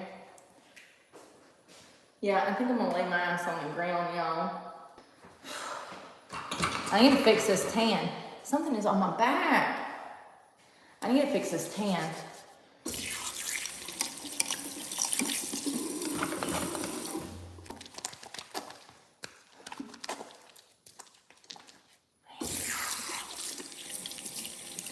My hands were gross.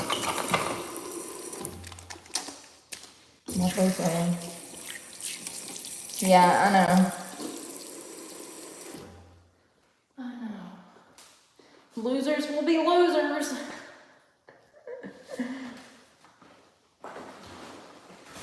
Oh.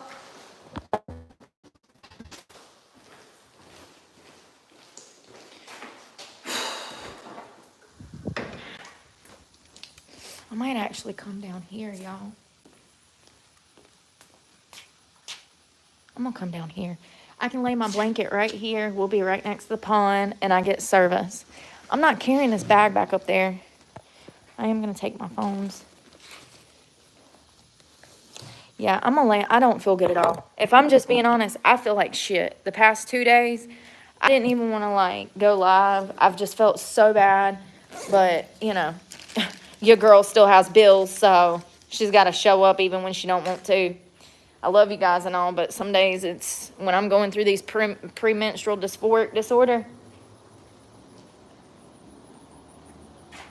I hear a car, but where is it?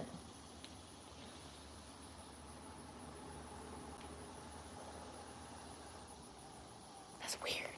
Must be a highway back there. You see that little cabin? That's where the guy that runs this place lives. They got a park ranger that stays up there 24/7. It's just me and this one guy here. It looks like he's working from home. He's harmless. He's sitting on the other side of the divider, and I ain't even seen him until I was walking down here to the bathroom. Look at all the beautiful geese. You took today off. Oh, happy birthday to her. How old is your kids, Loyalty, if you don't mind me asking?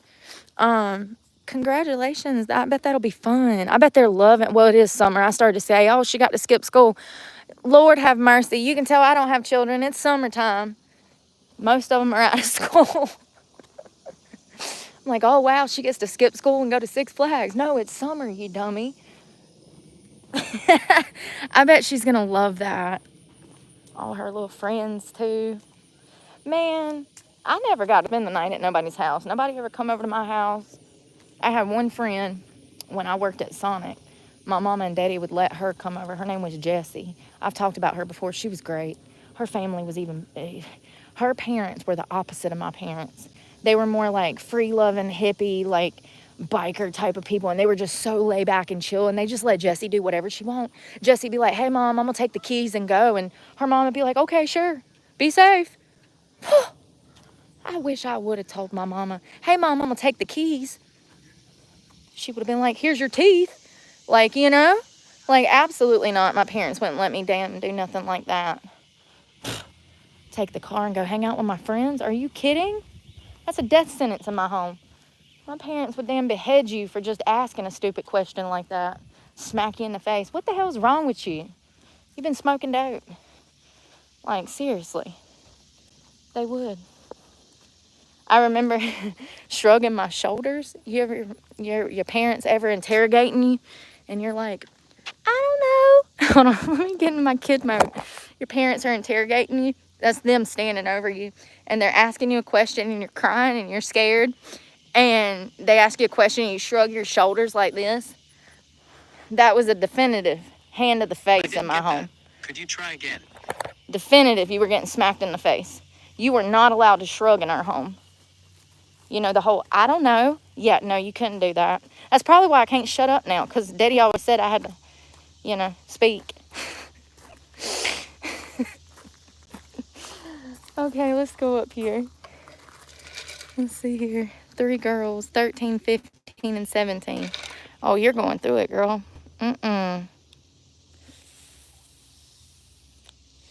You're going through it. Teenagers?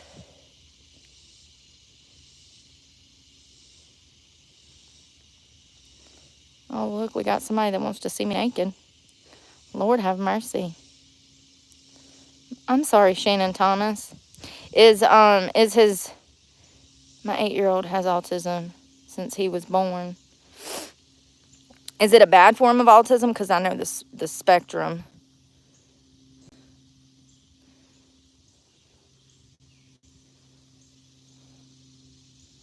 Oh, got her a boob job. Yeah, right. My parents would have murdered me. I mean, if I would have got my boobs done at like 20, they might have hunted me down and killed me, y'all. Yeah, that's crazy. Some people, they do too much. You know, like Denise Richardson's, whatever her name is, letting her one daughter have an OnlyFans. That is crazy to me. Like, who needs enemies when you got a mother like that? You know what I mean? Who needs enemies when you got a mama like that? And then Denise was so jealous of the success her daughter had, she had to go set up her own OnlyFans. I'm telling you. And I used to like her. I'm disappointed. I think she's a little degenerate. It's like Lily Phillips' mama being her manager, her momager. You know, and we thought Kris Jenner was bad. Remember when we didn't like Kris Jenner because we thought that she had damn sold her daughter's sex tape, which she probably did. We thought that was a bit much. I mean, and it was. I mean, it's crazy. Absolutely crazy. Ain't no money in the world that could have me out here cheering for my child, busting it down on OnlyFans. That's crazy talk. You ain't no mother. You an enemy. But anyways, yeah, Denise Richardson, she's got a damn OnlyFans now. She started it because her daughter started one. You want to hear the sad part? Her daughter was interviewed on, like, Inside Edition because, you know, degeneracy just runs everywhere. It's rampant, honey. Inside Edition does this, like, interview. And Denise is talking, or the girl, the 18-year-old child of Denise, says, yeah, I started an OF because she said, I started an OF because I wanted my own spot. She wanted her own home. She wanted to move out of Denise's house, so she started an OnlyFans. She was working at a candy store making minimum wage, and she knew that that wasn't going to cut it, so she said that she went to OnlyFans to try to get the money for her own place. And then Denise saw how much her daughter was making, and she got an OnlyFans too. So now they post all kinds of content. Can't make this shit up. And in my opinion, Denise is on something. She ain't looked well for a really long time. I don't know if it's like Ozempic eyes. I don't know if it's Xanax. That's what it looks like in my opinion. I don't know if it's box wine, honey. I don't really care. All I'm saying is maybe we should check on Denise, you know, because she's out here pimping out her kids. So I think that warrants a check-in, okay? Because there's no amount of money that could ever make me rep and cheer my child selling their body. It's crazy talk. That's not a parent. And how the hell is Denise Richards broke? I can't say her damn name right, I know. I make up my own words. How is she broke, honey? Because apparently she was. Until her OnlyFans popped off, she was thinking about filing for Chapter 13. Ain't that bankruptcy? 11. One of them. Yeah, how the hell did you have... I mean, she was a star, honey. She was a star. She was in everything. She was doing brands deals.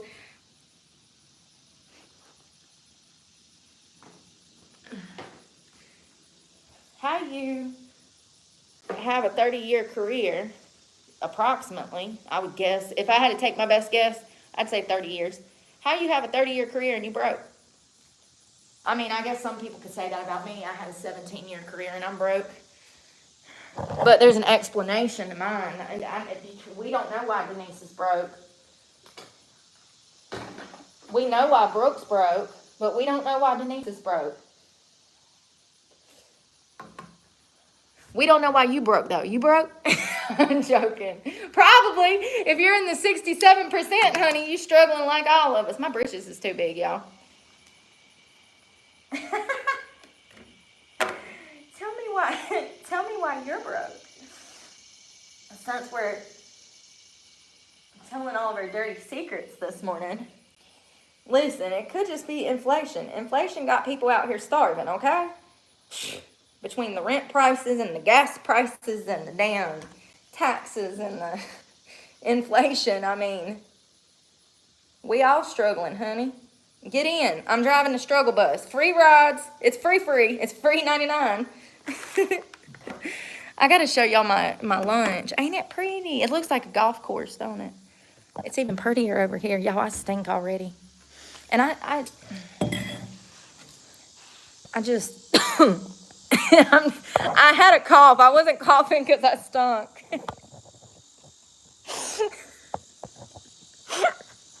That was funny. I wasn't coughing because I see. Oh, that damn sign's in the way. Oh my God. I got so much stuff in there today. Here, let me just let you take a gander. So it's been raining a lot here. Retired, now I'm broke. That's how it is, man. People are like, ain't you worried about tomorrow? Yes, I am. Girl. Oh, yeah. I am. But what can I do about it? What you want me to do about it? I mean, honestly, I'd be better off starting a business than finding a business that'll hire me. Ain't that crazy? Sometimes you gotta just do your own stuff, I reckon. I guess that's what I did. Indirectly. So let's see what's in the Berkey bag for lunch. Me too, I stay broke. Rent $2,000 a month, electricity $300, car $700, insurance $170. Jesus Christ. Food at least $2,000. I'm glad. Thank you, Christina, for saying that. And how many kids do you have, if you don't mind sharing? Like, how many is in you guys' family for the $2,000 in groceries? I'm telling y'all, food is becoming one of the largest damn expenses in a household. It is ridiculous how expensive things have gotten. They've not only doubled, some items have tripled in cost since COVID. It's ridiculous. How much for the 2,000? If you don't mind sharing. I'm genuinely curious because I know living out of a car on the low end, I was spending $200 to $250 a week, and because it's about convenience, so you got to buy stuff on the go. 2 eggs that are prepackaged and already boiled is $2. If you do that 7 days, that's $14 just on eggs, and that's not your whole breakfast. You know, you're probably gonna get a yogurt cup, maybe an apple to go with that. Boom. You know, breakfast just got expensive on the road. Something is on me. 3 and my disabled mother. There's 6 of us. It's still crazy. 6 people, I mean, that's a family, but that's not like a ton of people. You know, $2,000, you'd think you're damn throwing a party, a banquet, you know? It just don't make sense. And that's as much as your rent. That's the crazy part. It's like food. I mean, at least a house, you can see it, you can live in it, you can be cool, you can be hot, you got a refrigerator. I miss a toilet. But food, it's here and then it's gone. Abracadabra. Like, it's crazy. And then you're going to need more tomorrow. Like,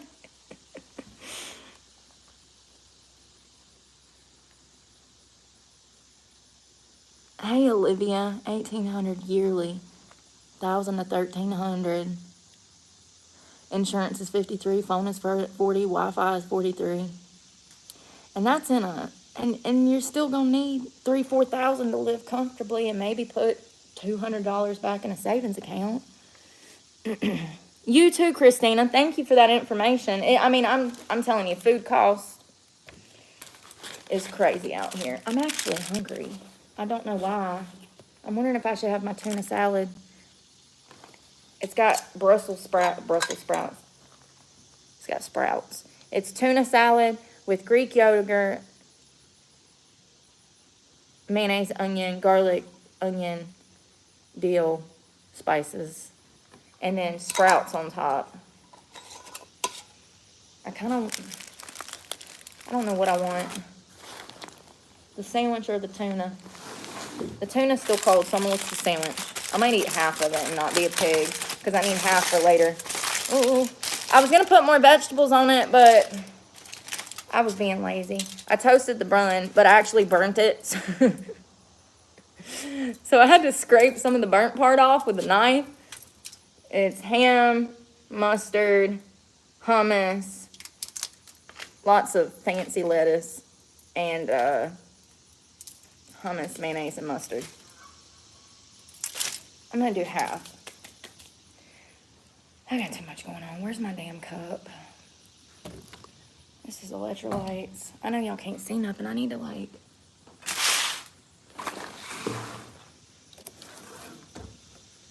see those. This is for the tuna.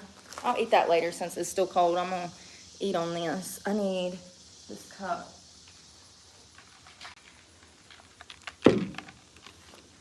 And I'm going to put half of this in here.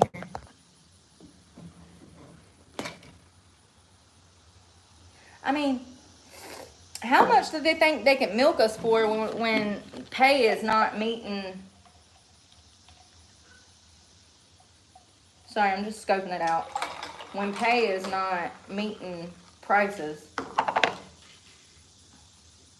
I mean, you can't just keep robbing the people.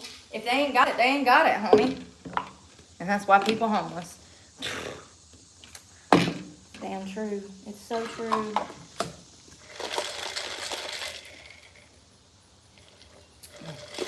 Damn, that's strong.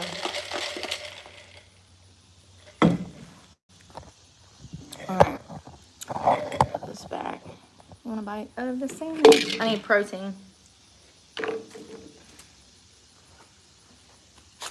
Knife.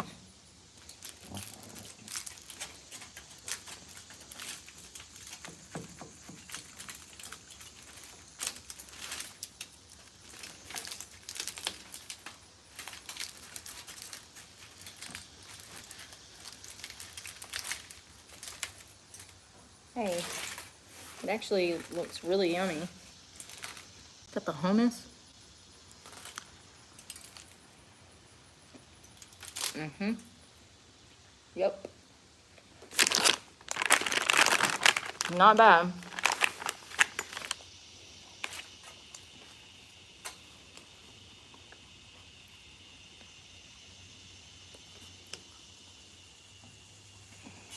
Not bad at all.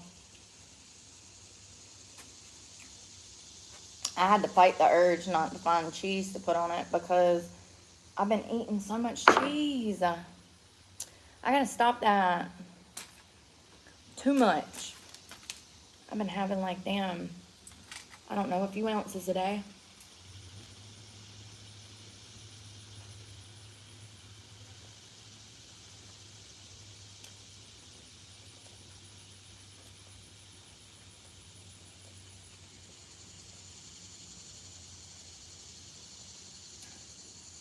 When they opened this park back in July of 1948, there was over 3,000 guests that showed up here to celebrate this park opening.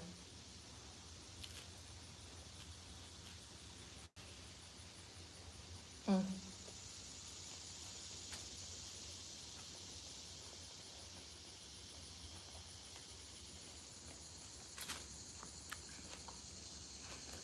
Good morning.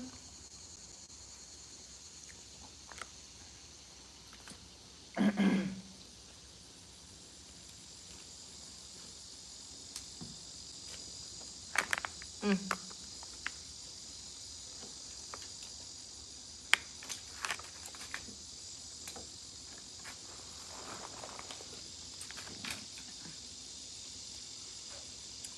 I don't want protein right now because I don't want to stunt my appetite for the tuna.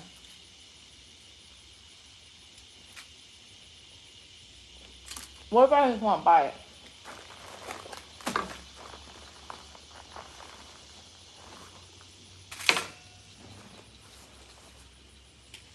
Let's try it.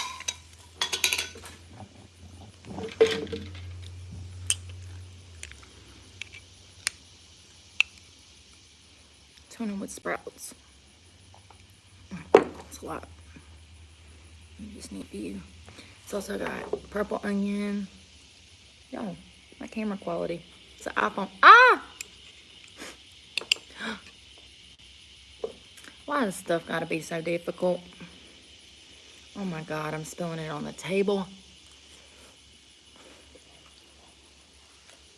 Mm.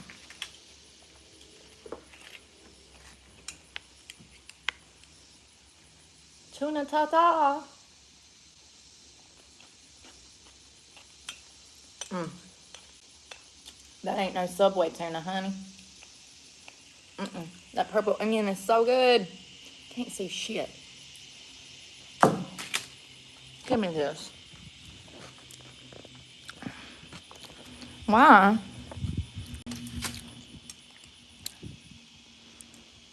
Why can't I never get no good angles? I don't understand. Buy iPhone, they said. It's the best quality, they said. Mm. Mm-hmm. Ham and cheese. Well, ham and leaves. It's ham and leaves. Ham and leaves sandwich with hummus.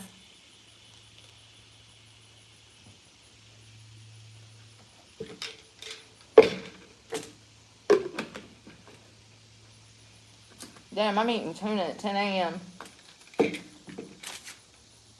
I guess I was hungry. And this is tuna salad with purple onions and sprouts made with Greek yogurt.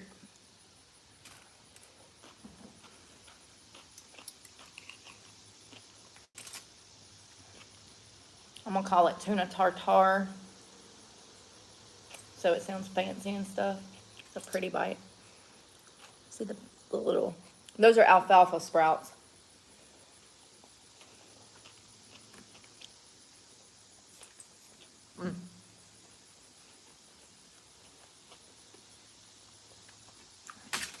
I think I was hungry. I always am.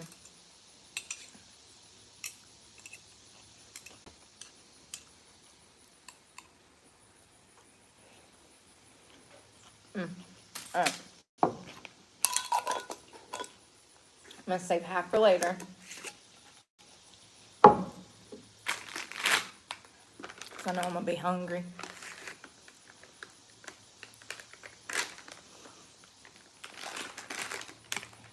I climbed my way up from hell. I'm joking. I'm from the West. I'm out here in America eating a sandwich at a park. I like this bread. Eating a Sammy. It's a hummus, ham, and lettuce.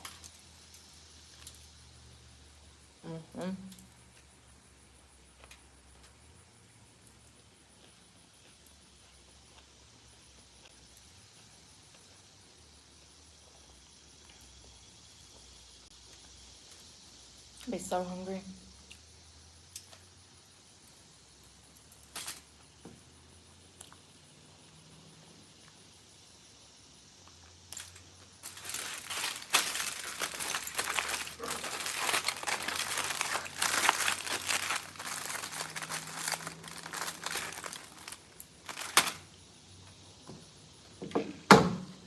Electrolytes.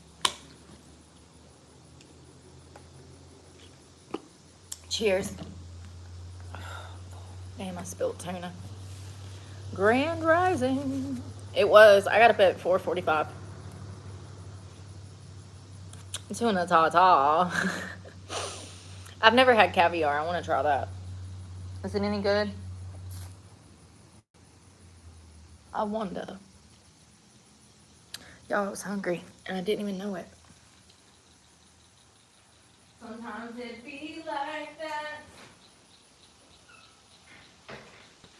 You know, women don't like to eat like that. You know why? Because we feel heavy. We feel heavy after we eat. We don't want to.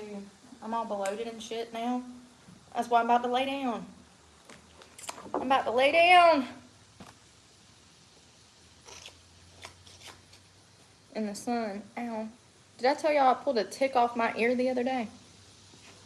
He was tiny too. Thank God his head come off with him, so it was alright. Sometimes it be like that.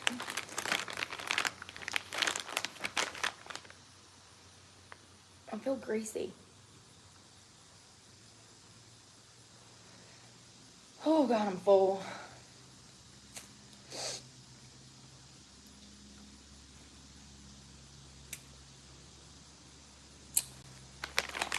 That was good. I should have packed double. Seriously. It's not often that I get refrigerated food, so I should have took advantage of it and made more, but it's okay. Sometimes it be like that. I need some toothpaste, homie. And y'all notice I'm trying to quit smoking. It's the hand to mouth. Where's the toothpaste? I'm full and I just want to sit down now. I don't want to look for nothing. I don't want to have to brush my teeth.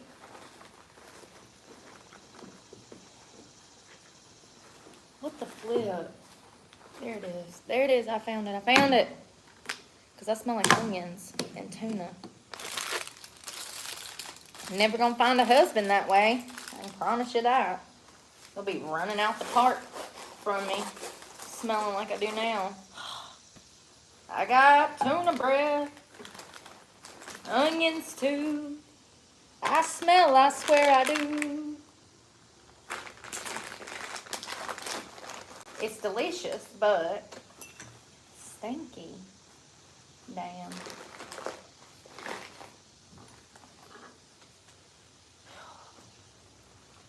Yes, I want to sit down, okay? I feel lazy and incompetent and like a bum. All those waters.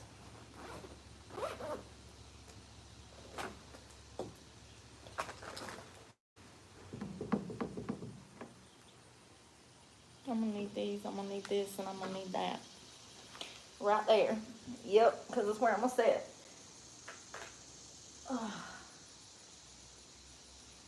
You can't get in the damn water. What in the hell kind of state park is this? I gotta bring my own swimming pool to the river? It's a lake. You know what I mean. I mean, I'm for real. And then, to add insult to injury, the other park I was at, I started going up the biking trail with my mountain bike, and a park worker, she's not a ranger, she works for the park inside of their like guest center, their gift shop. She comes running out the woods because she had saw my mountain bike, so she went to the woods before I got to the woods, and when I made it to the woods, she come crawling up out the woods, and she's like, whoa, whoa, whoa, you can't have that mountain bike on these mountain trails. I said, huh? She said, yeah, you can't use that mountain bike for mountain bike trail riding here. And I said, well, that's weird. This is a state park. This is a mountain bike, and these are mountain trails. And she's like, yeah, I know, but we can't allow you to mountain bike on the mountain trails here. Oh, God. Yeah, so you can't swim in the rivers, and you can't mountain bike on the mountain trails. Welcome to North Carolina. I mean, I'm literally the only person out here. Look, this is how they can regulate it. Because nobody even visits. Nobody cares. Nobody cares. They're receiving probably hundreds of thousands, if not millions of dollars worth of funding. Where does it go? Where's the trash cans? Oh, there's two over there. But this is a shit. Oh, there's two. Okay, I'll shut up. There's two. But I can't mountain bike. What you talking about, Willis? It's a mountain bike for a mountain trail. You got the trail. I got the bike. I don't like to hike. You know? She said, whoa, whoa, whoa. You can't have that mountain bike on these mountain trails. I said, you don't say, Karen. No, I didn't. I wanted to. I wanted to. Oh, God, if y'all could be in my head sometimes when I'm dealing with people. Y'all been there when I have to deal with people sometimes. Sometimes I be wanting to say that, and I did. I said, well, this is a state park. I said, that's kind of crazy. I can't mountain bike on the mountain trails. I said, I actually said, who would think that I couldn't use this mountain bike on these mountain trails? That's exactly what I said. I said, I had no clue. Sorry about that. Who would think that I couldn't use this mountain bike on these mountain trails? And she laughed. I don't think she realized that I was talking shit. Oh, God. Yeah, and then I pull up here yesterday, and there's a sign out there that says no swimming in the lake. Oh, look. There's synchronized swimming. So we learned the other day that one in the front right there that's all majestic and he is the leader, and whatever he does, they all follow and do. There's leaders in this world and there's followers. And that's about the same ratio that you're going to get. That's about the same ratio that you're going to get in society as well. One person that's the leader and 100 others that are the follower. I got that hair finally. Jesus, that shit was like tickling me. It was under my... What is that? That's a deer. Something's crawling on me. What the hell is that? That's not a deer. Y'all, sorry, something's on my back. Legitimately.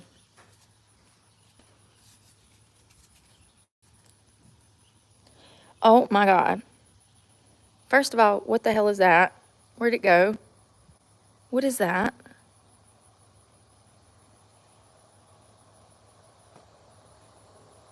Does anybody know what that is?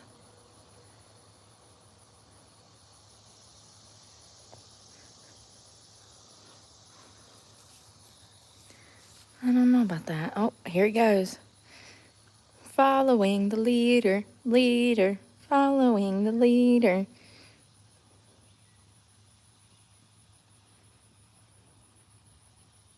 It's a dog. You think so? You think that was a dog? You think I should go out there and try to get him to come out the woods? Maybe he wants a loving home. It's a damn shame. I ain't got one of those, but I could give him half of my sandwich. I don't know what that was. That was weird. It's a dog. You know, it kind of did look like a dog, but he looked like he, if it was a dog, he's got the mange, honey, because that thing was missing hair and spots. That'd be my luck. I go over there to try to get this poor, pitiful dog out the woods, and I get the rabies. That's usually what happens. I'm just trying to do something nice, and shit goes wrong. I can't afford rabies shots, so we ain't going over there, and I'm also too late. I'm Shamu today. Hello. I don't feel like walking nowhere. I don't even feel like getting all of this stuff off the table so that I can get down there. Put this there. I'm gonna brush my teeth. This is for protein later. I like to leave it open so that it don't stink. It was just ice in it. Let me brush my teeth real quick. No, they're all coming out the water. They'll follow that one geese around all day. Anything he does, they do.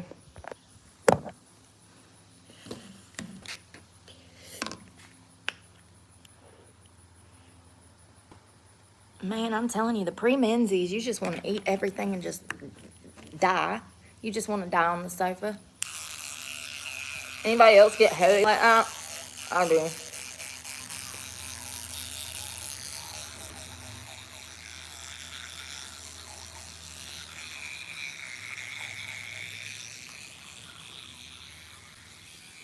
There's a bathroom right there.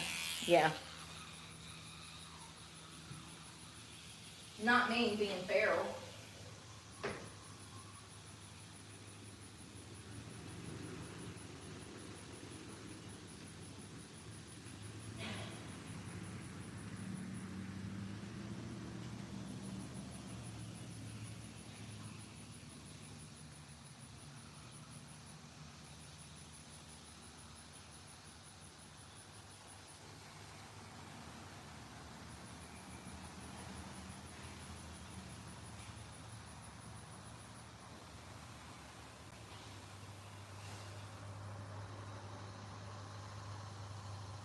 She had tuna in her tea. Tuna in her tea. She had. She ain't got it no more. I feel like heavy Bigfoot's pet. Probably, yeah, I'll go out there and Bigfoot will show up and he'll damn kill me. He'll be like, wife, mine. I'm like, oh God. I've been kidnapped by Bigfoot. Oh God. The sun's disappearing now. I got a scoosh. There's a lot of geese. A lot of geese. I'm gonna lay my fat sassy butt right there. It does look disgusting. I don't. It's from the rain. But I did notice that there was a sign that says no swimming. I saw some people over there fishing in the other one. There's another lake, sorry. There's another lake. And I saw somebody fishing in that one. So apparently this is the fishing spot. I wouldn't know. I don't even know where my pole goes. I think it's in storage. And I definitely don't have a license to fish, so. No, you can't swim in either one of them. Nope. Can't swim in either one of them. I don't know which way to put that. Either way is not going to be perfect. My feet are white. I need to fix my tan, y'all. I wonder if I stick my feet out on the grass and lay my face where my... Switch this up. Oh, I feel so heavy. I hate this. I'm going to be feeling like this for the next damn 9 days. Oh. Why? Oh. Where's that thing? Sorry. Brain fart. My ADHD. Where's it at? No, did I lose it? Oh my God, it got wet in the bottom of my book bag. Oh God. Listen, this is a magnesium glycinate. I don't even want to talk. The humidity from the bottle made it sweat. Shut up.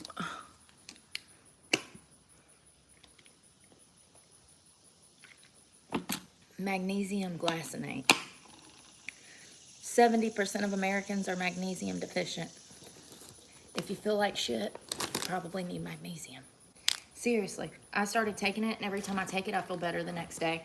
I took small pieces of that yesterday because you're supposed to take 2 pills a day, and it's still only like 77% of your daily values, so you could probably take 3. But anyways, sometimes they hurt my stomach, so I have to take them with food. So I threw it in my book bag.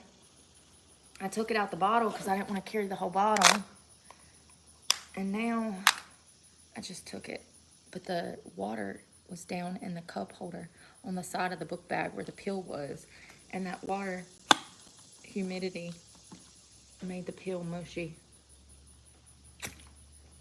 The struggle be real. All right, I'm gonna turn my ass over. No, I feel so sweaty. Roll me over, Shamu. Shamu needs to be rolled over. Is there 5 or 6 strong men around here that can roll Shamu over? She's stuck in the sand. Oh, y'all. Oh. I'm sick of being on concrete, homie. Seriously. But I don't want to go out in that grass because of the humidity. All right, I'm in a comfortable position.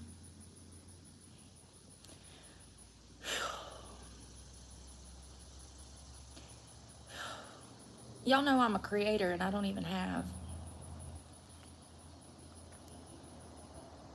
premium on my channel. I gotta watch commercials. I bring in millions of views a month and I don't even have premium.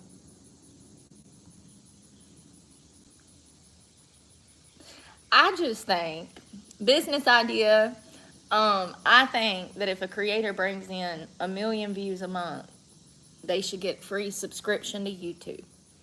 Come on, YouTube. Hook us up. Hook us up, YouTube. Shit. How much is a subscription now for premium on YouTube? Let's see. How much is a YouTube premium subscription? $13.99? What you selling, golden camels? Jesus Christ. $13.99? That thing better not spit, and it better carry me from here to Timbuktu without complaining or dying.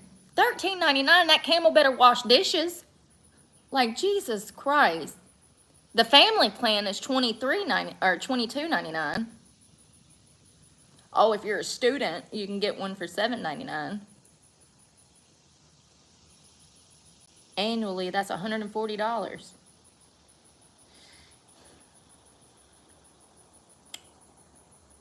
I'm just saying. I want my damn premium back.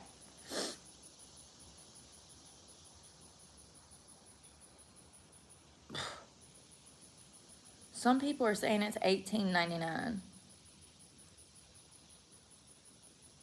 I don't know, homie. I just think that creators that are monetized should get premium for free. I mean, can I get a discount? Can we take that $13.99 to like $3.99? It's crazy. They just always damn. They always damn out here damn scamming us, you know?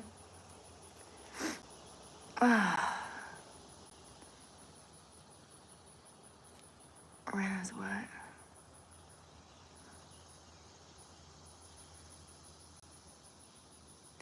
Yeah, $2,000 a month. That's $24,000 a year.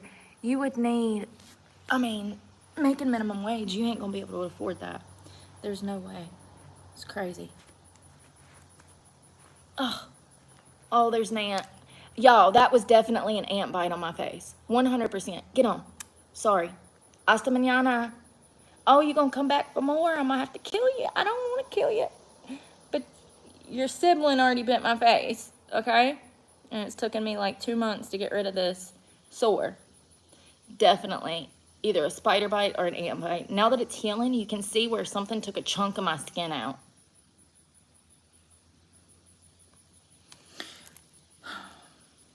It's always something.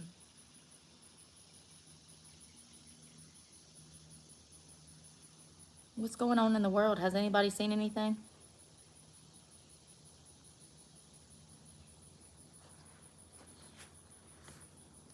Sorry, this is not the place to be offended. Jesus, what be going on? Minding my business, talking my shit. Ouch.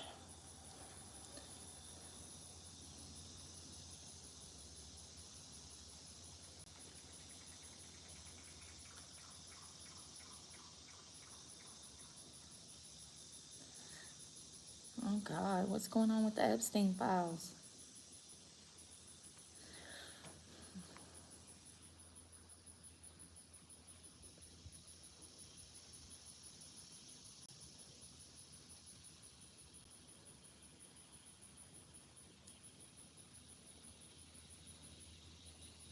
Damn, Trump's fighting with Rosie O'Donnell. He said he's going to take away her citizenship. What the hell? What is going on? Why? What'd she do? Trump says he's considering revoking Rosie O'Donnell's citizenship. What?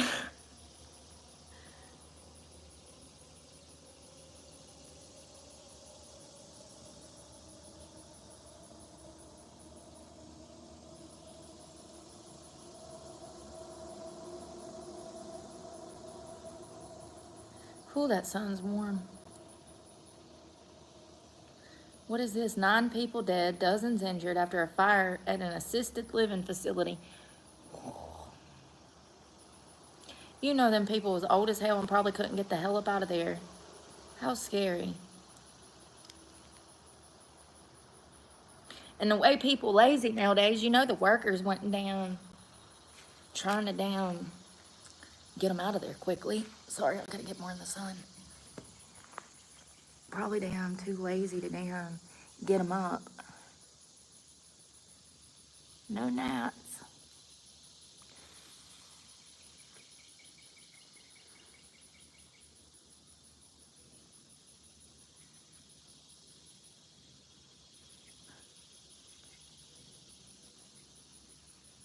Yeah, the gnats usually don't bite. It's usually the mosquitoes that are bad.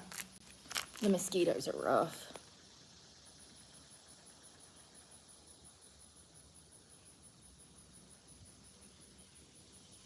Nine dead, 30 injured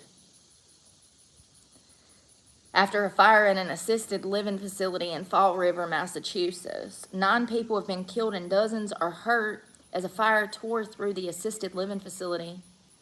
About 50 firefighters, including 30 who were off duty, descended on the scene of the Sunday night fire at the Gabriel House Assisted Living Facility. Some people were rescued through their windows at the hard to access building.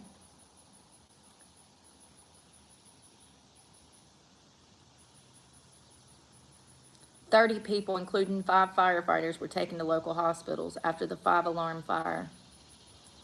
1 person is in critical, and the 5 firefighters have already been released. The building, which was home to about 70 elderly people, is now clear. It's not clear if the sprinklers went off.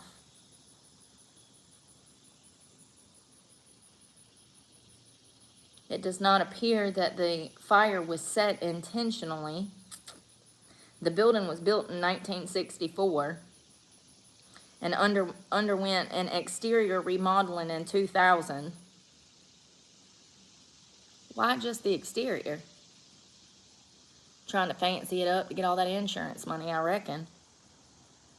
Well, clearly the damn thing burned to the ground, so, and it wasn't intentionally set, so it's probably some sort of electrical fire. Get on. Yeah. Poor people.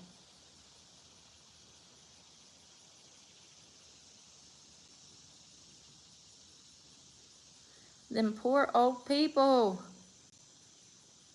That's sad. Not Mama and Papa in a damn fire.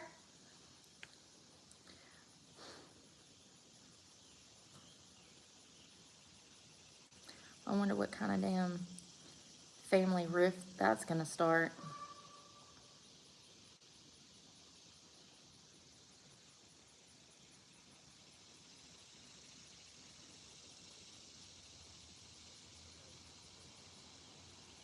Y'all, this is nice out here. It's peaceful. Ow. I'm setting up on my shoulder.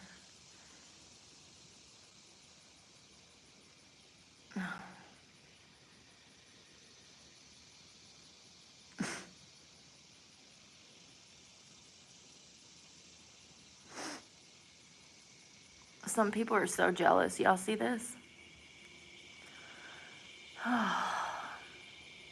Imagine starting a channel and sucking at it so bad that you become obsessed with somebody who has a small success and you try to ruin their small success because you were too stupid to make your own channel work. How sad. You really thought that people wanted to watch you play video games.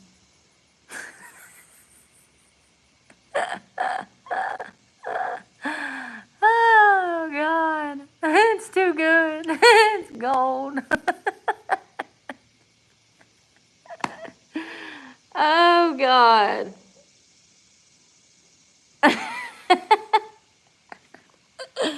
I love it. I love it. Oh, isn't it nice out here?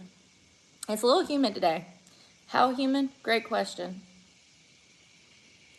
Let's see here. 70%. 70.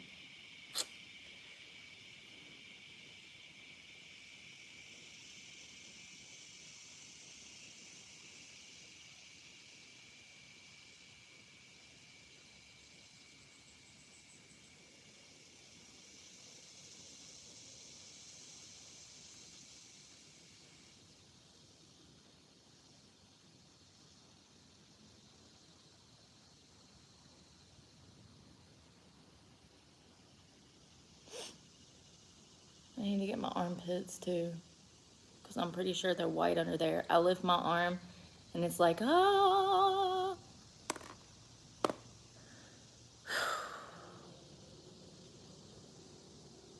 Come here. Oh, God. Concrete hurts my back. Oh, concrete hurts my back. Ah.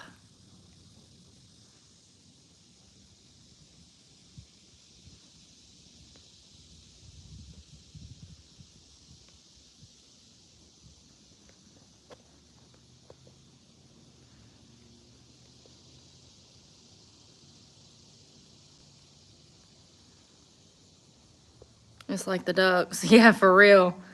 For real.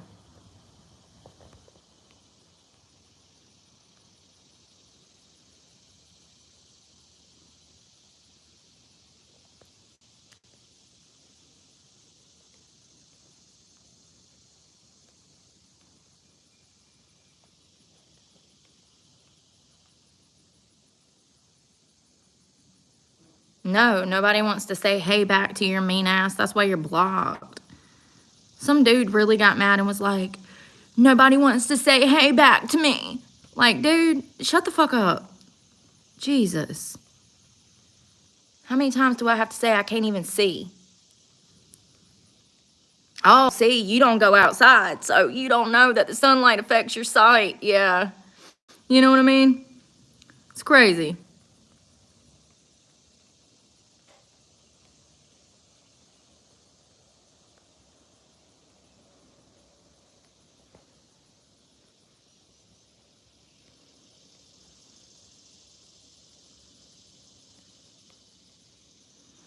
It's crazy. Y'all, this phone's about to die. I'm gonna have to go. I can't believe it's already 11 o'clock. We've been on the phone that long? I guess so. It's nice out here. I'm gonna relax for a little while and then maybe eat some more lunch and relax for a little while. It's gonna be hot today. It says that it's supposed to be 86. There ain't no way.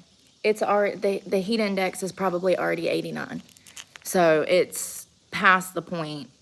They keep doing this. So what they do is because people are getting dumber, it feels like 90 degrees. Yeah, what did I say? What they do is when, let me tell you something. If I was in my truck right now, my truck would say 90 degrees. Do you know what that means? That means that it's actually 90 degrees.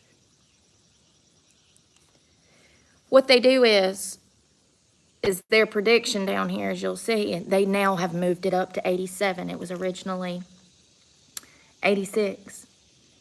When it gets hotter than what they're predicting, they just go in there and they fix the heat index to feels like, so that you don't realize that they made an oopsie. If I had a temperature gauge, it would be reading 90 degrees, even though they're saying that it's 84 and it just feels like 90. I've talked about this over and over. And the feels like is actually the heat index. It's crazy. So they messed up again. It's 90 degrees. Go figure. Good thing I got my damn water, my thermos. Please do. I love dealing with the cops. They're actually nice in this city. Tell them that I'm over by the first lake on their right when they pull in.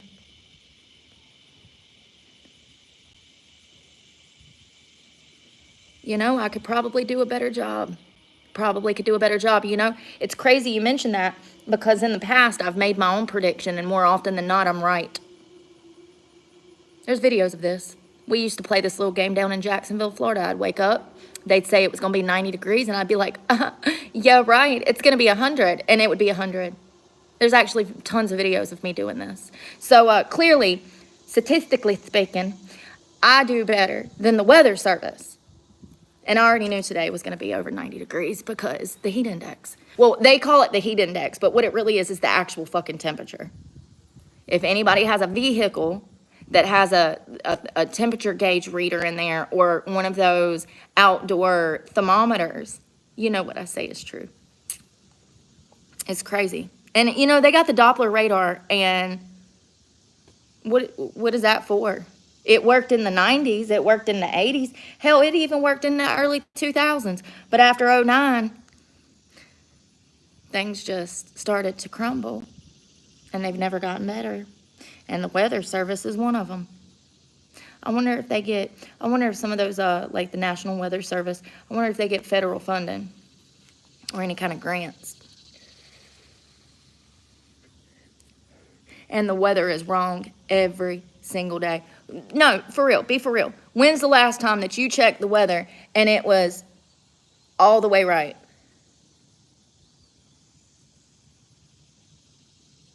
When's the last time you checked the weather and it was right? Right on the money. Or even close, just by a number or two. It's very rare. Very, very rare. Never. Yeah, I know. Back in the day, it wasn't like that, though. In the 90s and early 2000s, they would be right more often than not. So how did they go from having millions of dollars of radar equipment and being most of the time right to never being right and not knowing what's going on at all with still millions of dollars worth of equipment? There's only one answer. People are getting dumber. Common sense is dying. There's a lot of factors that play into weather prediction: the wind, the humidity, where shit's coming from, which way it's flowing, how fast it's flowing. Listen, I'm not a meteorologist, but I'm not dumb either, and I got a lot of common sense. I'm telling you, I could do a better job as a meteorologist than 90% of them. And I'm proving this with my own predictions. Going out to the beach and being like, you guys, I don't think it's going to be 95. It's 8 a.m. and it's 90. I'm sorry, I don't think it's going to be 85. It's 8 a.m. and it's already 95. So it's just common sense. If it's 95 at 8 a.m., it's probably going to be 105 by 2 p.m., honey.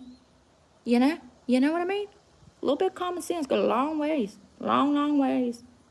I look at the weather just to see if it's going to rain. I don't even pay attention to, like, much anymore. I might check it just to see what it is throughout the day to see how wrong they were. But more often than not, I just don't even pay attention to it, because they're wrong all the time. All the time. And no one questioned it. That's the issue. No doubt. No doubt.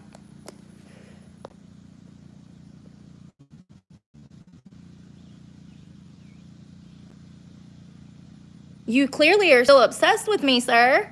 You won't leave me alone. Fake account on fake account on fake account. You're clearly obsessed. I think you need a psychiatrist. Do you need a clinical? I know some people that know some people. Sure do.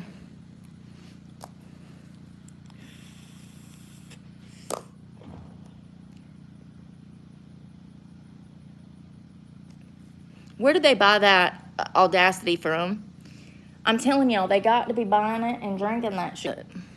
They consuming that stuff like water.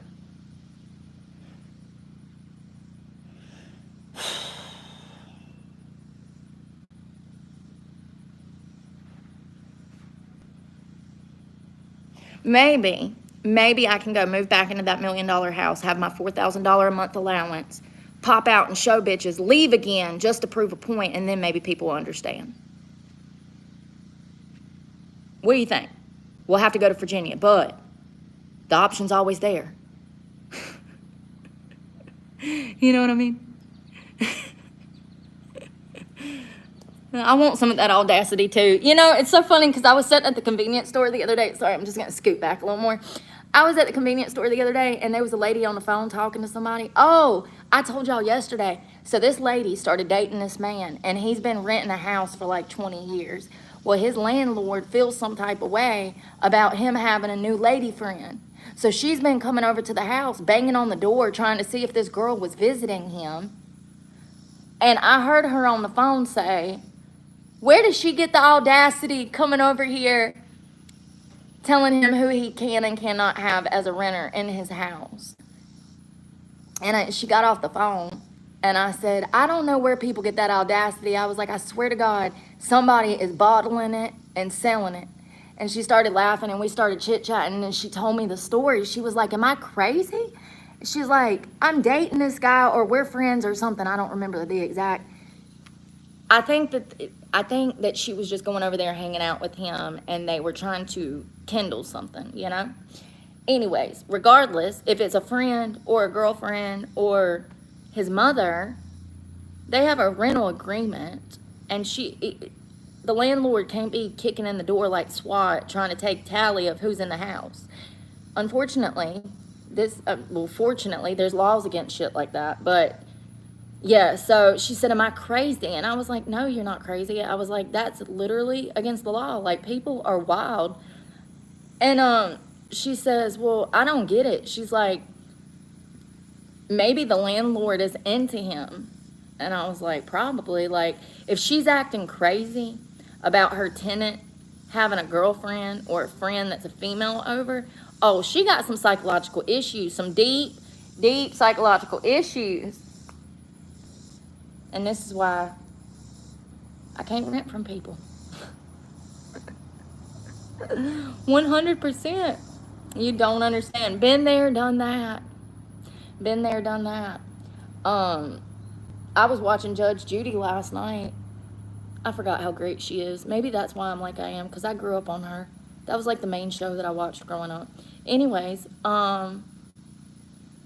there was a woman that kicked in the front door of her tenant's apartment. I'm talking about, she looked like the SWAT, homie. There's surveillance footage. This is a Judge Judy episode on YouTube you can find on Judge Judy's page. This girl was a month before her lease was up. The renter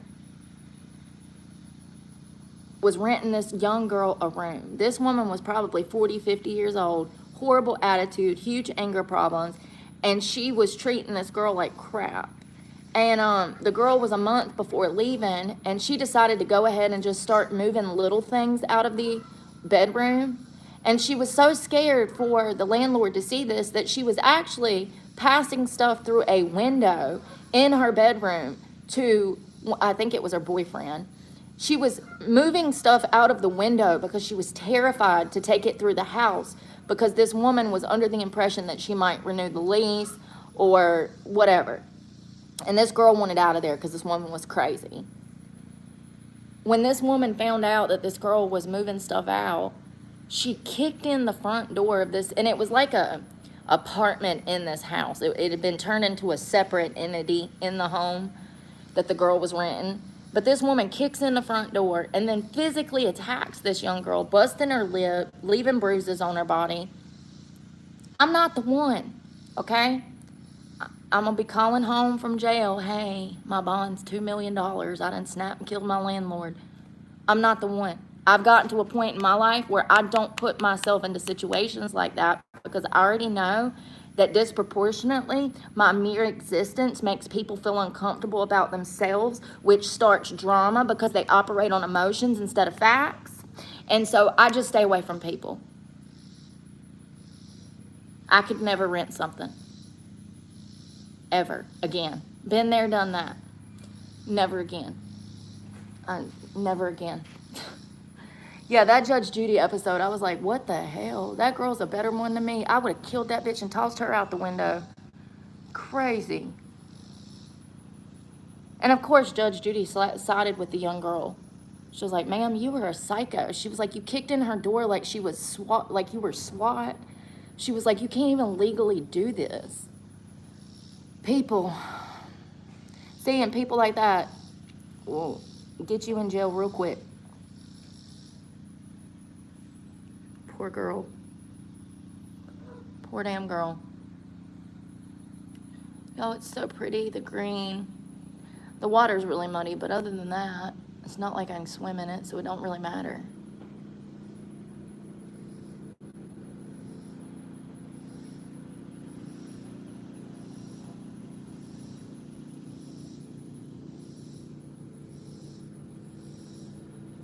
Can't go nowhere by myself. It's always one. Oh yeah, you know, because there's not another lot. You just got to pull in here so you can see up my ass, don't you, buddy? What a creep. Yep. What did I say? How did I know? About 70 years old from South Carolina. Probably done drove up here just to creep because he lives in a motorhome and he thinks we can be damn motorhome lovers. No wife in the front seat, just creeping.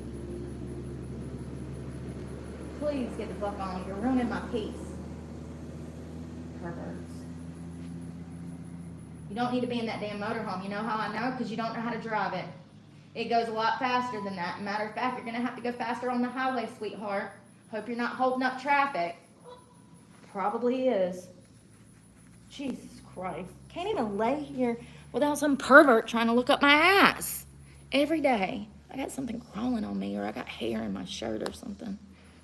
I swear to God, No, there ain't no hookup here. What are you talking about? Hell no, they don't even have trash cans. No. Hookups. Psh. For what? They ain't even got power outlets out here. No. I don't know what he's doing. But I can see everything in my camera, you know? I can see it all. Always can. You can feel shit too. If you're a female You can feel it. You can feel it when people are staring at you. And maybe guys can too, but I feel like females are more in tune with that because we're more intuitive emotionally than men.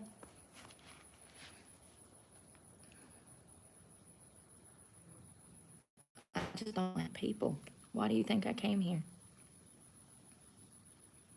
As soon as I saw there was no people here on Saturday, I was like, okay, I get cell service. There's plenty of room for me to be Shamu, and I get cell service.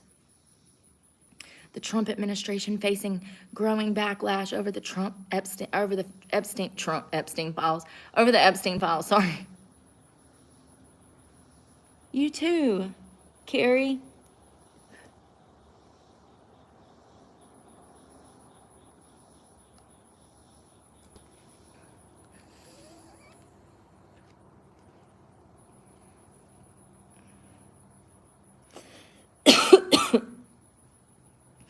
I'm dying, sorry.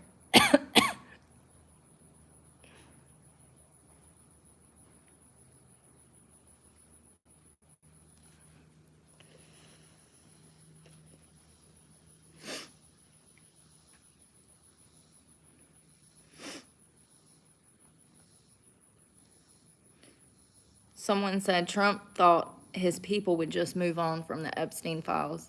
I agree.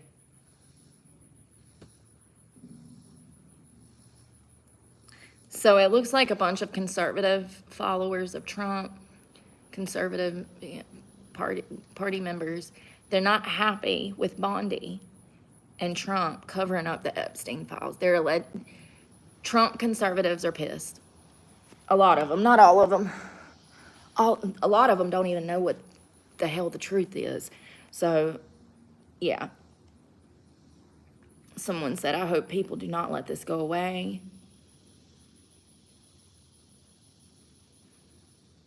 Did he really say that? Did Trump really say that he wanted to date his own daughter? He'd date his own daughter. I don't know if he said that.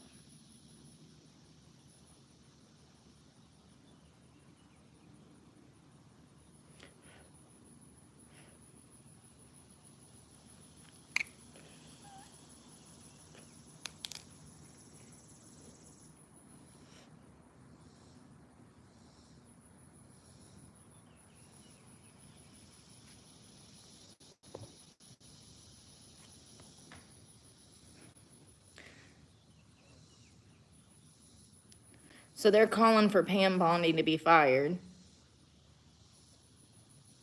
And she did lie. I watched her. I watched her lie. I told y'all from the start I didn't like her. She did. She straight lied. She said, I said it was on my desk. Da da da da da da. And she was literally lying as she went along.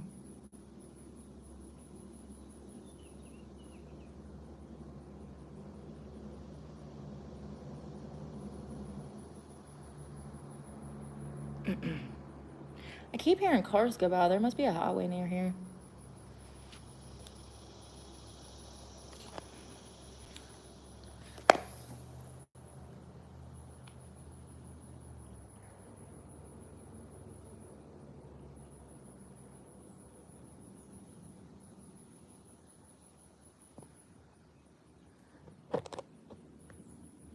Matt Gaetz,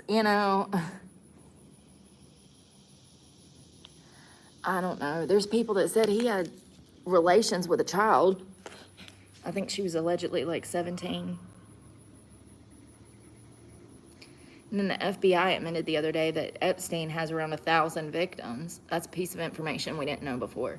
Something's crawling on me. I'm gonna have to get in the grass because the sun's disappearing from this. And the grass is probably more comfortable, but I'm gonna be in full sunshine. I need to even out this tan. I need to get these legs like I'm getting right now, and then I need to flip over and get my arms.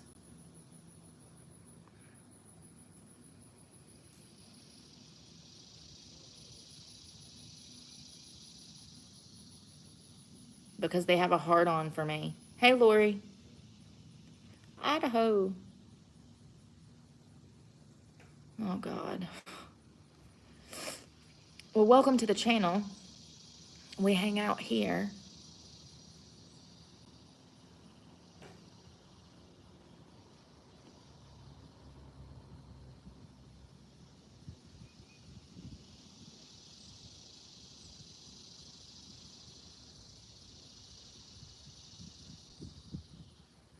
Oh shit, even Megan Kelly is ripping into Pam Bondi. I know, first of all, I like Megan Kelly. Second of all, I never liked Pam Bondi. And I said that last year when when the inauguration was going on and Trump was declaring who was going to be in what department. You know, he put Cash over here and then he put Bondi over there and then Geese, however you say it. That whole scandal came out with him. And I remember telling you guys I didn't like that Pam Bondi lady. And, yeah, it looks like even Megan Kelly has said that Pam Bondi has made a huge mistake by trying to cover up the Epstein files and not releasing the actual information.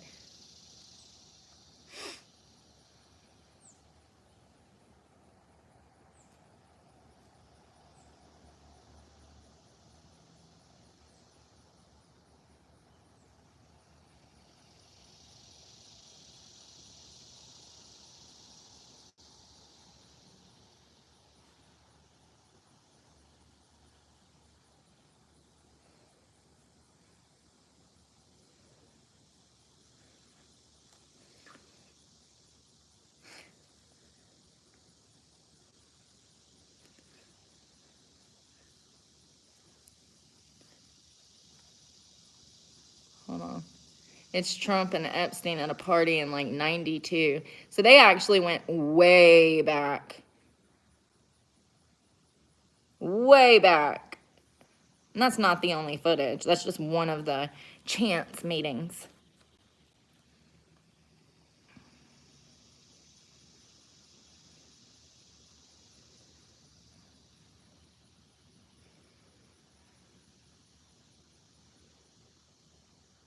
She said that she was going to release it, and then she bullshitted. It's sitting on my desk right now.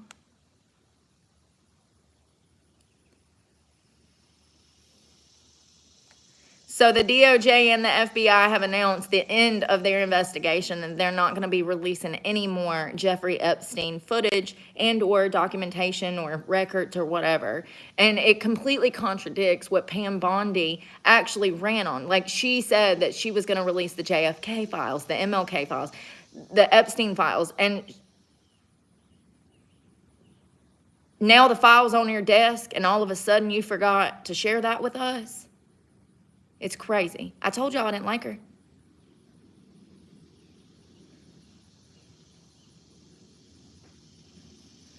Now she's saying that there's no incriminating client list, no credible evidence.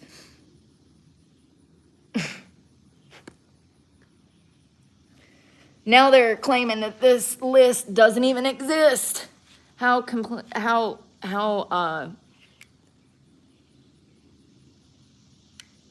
convenient for them. Thank you. Sorry, brain fart.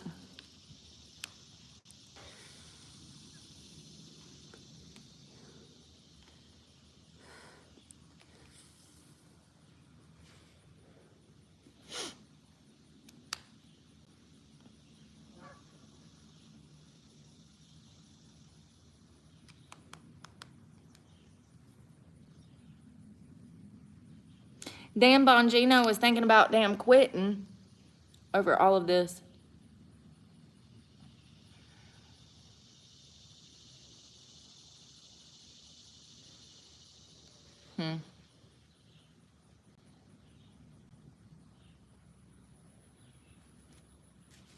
So apparently Bondi and Bongino got into an argument last week, and he told people that he might resign. It's crazy. Yeah, well, I read that that the first time they ever had sex was on Epstein's plane. The first time Trump and Melania ever had physical relations was on Epstein's plane. But they didn't know each other. You know what I mean? Oh, Come on, man. Listen, I told y'all last year before Trump went into office, I said I want him to go into office. I like him. I think he'll be good for the country.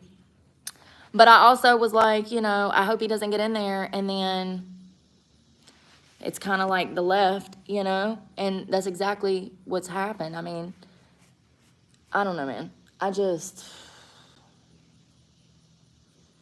don't like either side at this point. I guess I just realized that both sides are part of the swamp.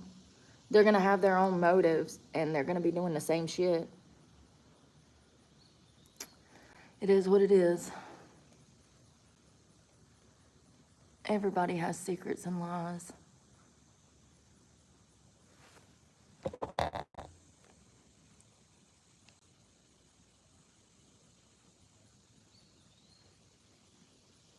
And that's usually why I block people. Who is that? Is that Laurel? That's usually why I block people.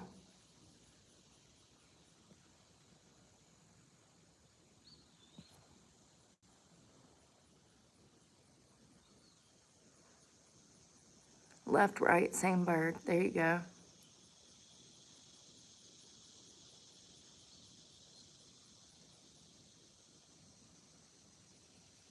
It is. Y'all, I'm about to go find a sunnier spot and switch phones. This one's gonna die. I gotta plug it up. Thank y'all for having breakfast. Well, that was technically like, I guess, lunch. And hanging out with the geese and me. Ooh, I was in geese poop. We'll talk in a little while. I'm gonna try to relax for a minute and yeah, it's gonna be a nice day. I got food, so I'm gonna try to enjoy it. And thank y'all for hanging out. It was brunch. It was brunch. Hello, Tiffany. I'm about to go. My phone's about to die. But we'll catch up in a little while. And y'all be safe. Get outside and enjoy some hot, humid weather. It'll be fun. It'll make you feel good. Seriously, happy Monday. And pray for me because God knows I need it. And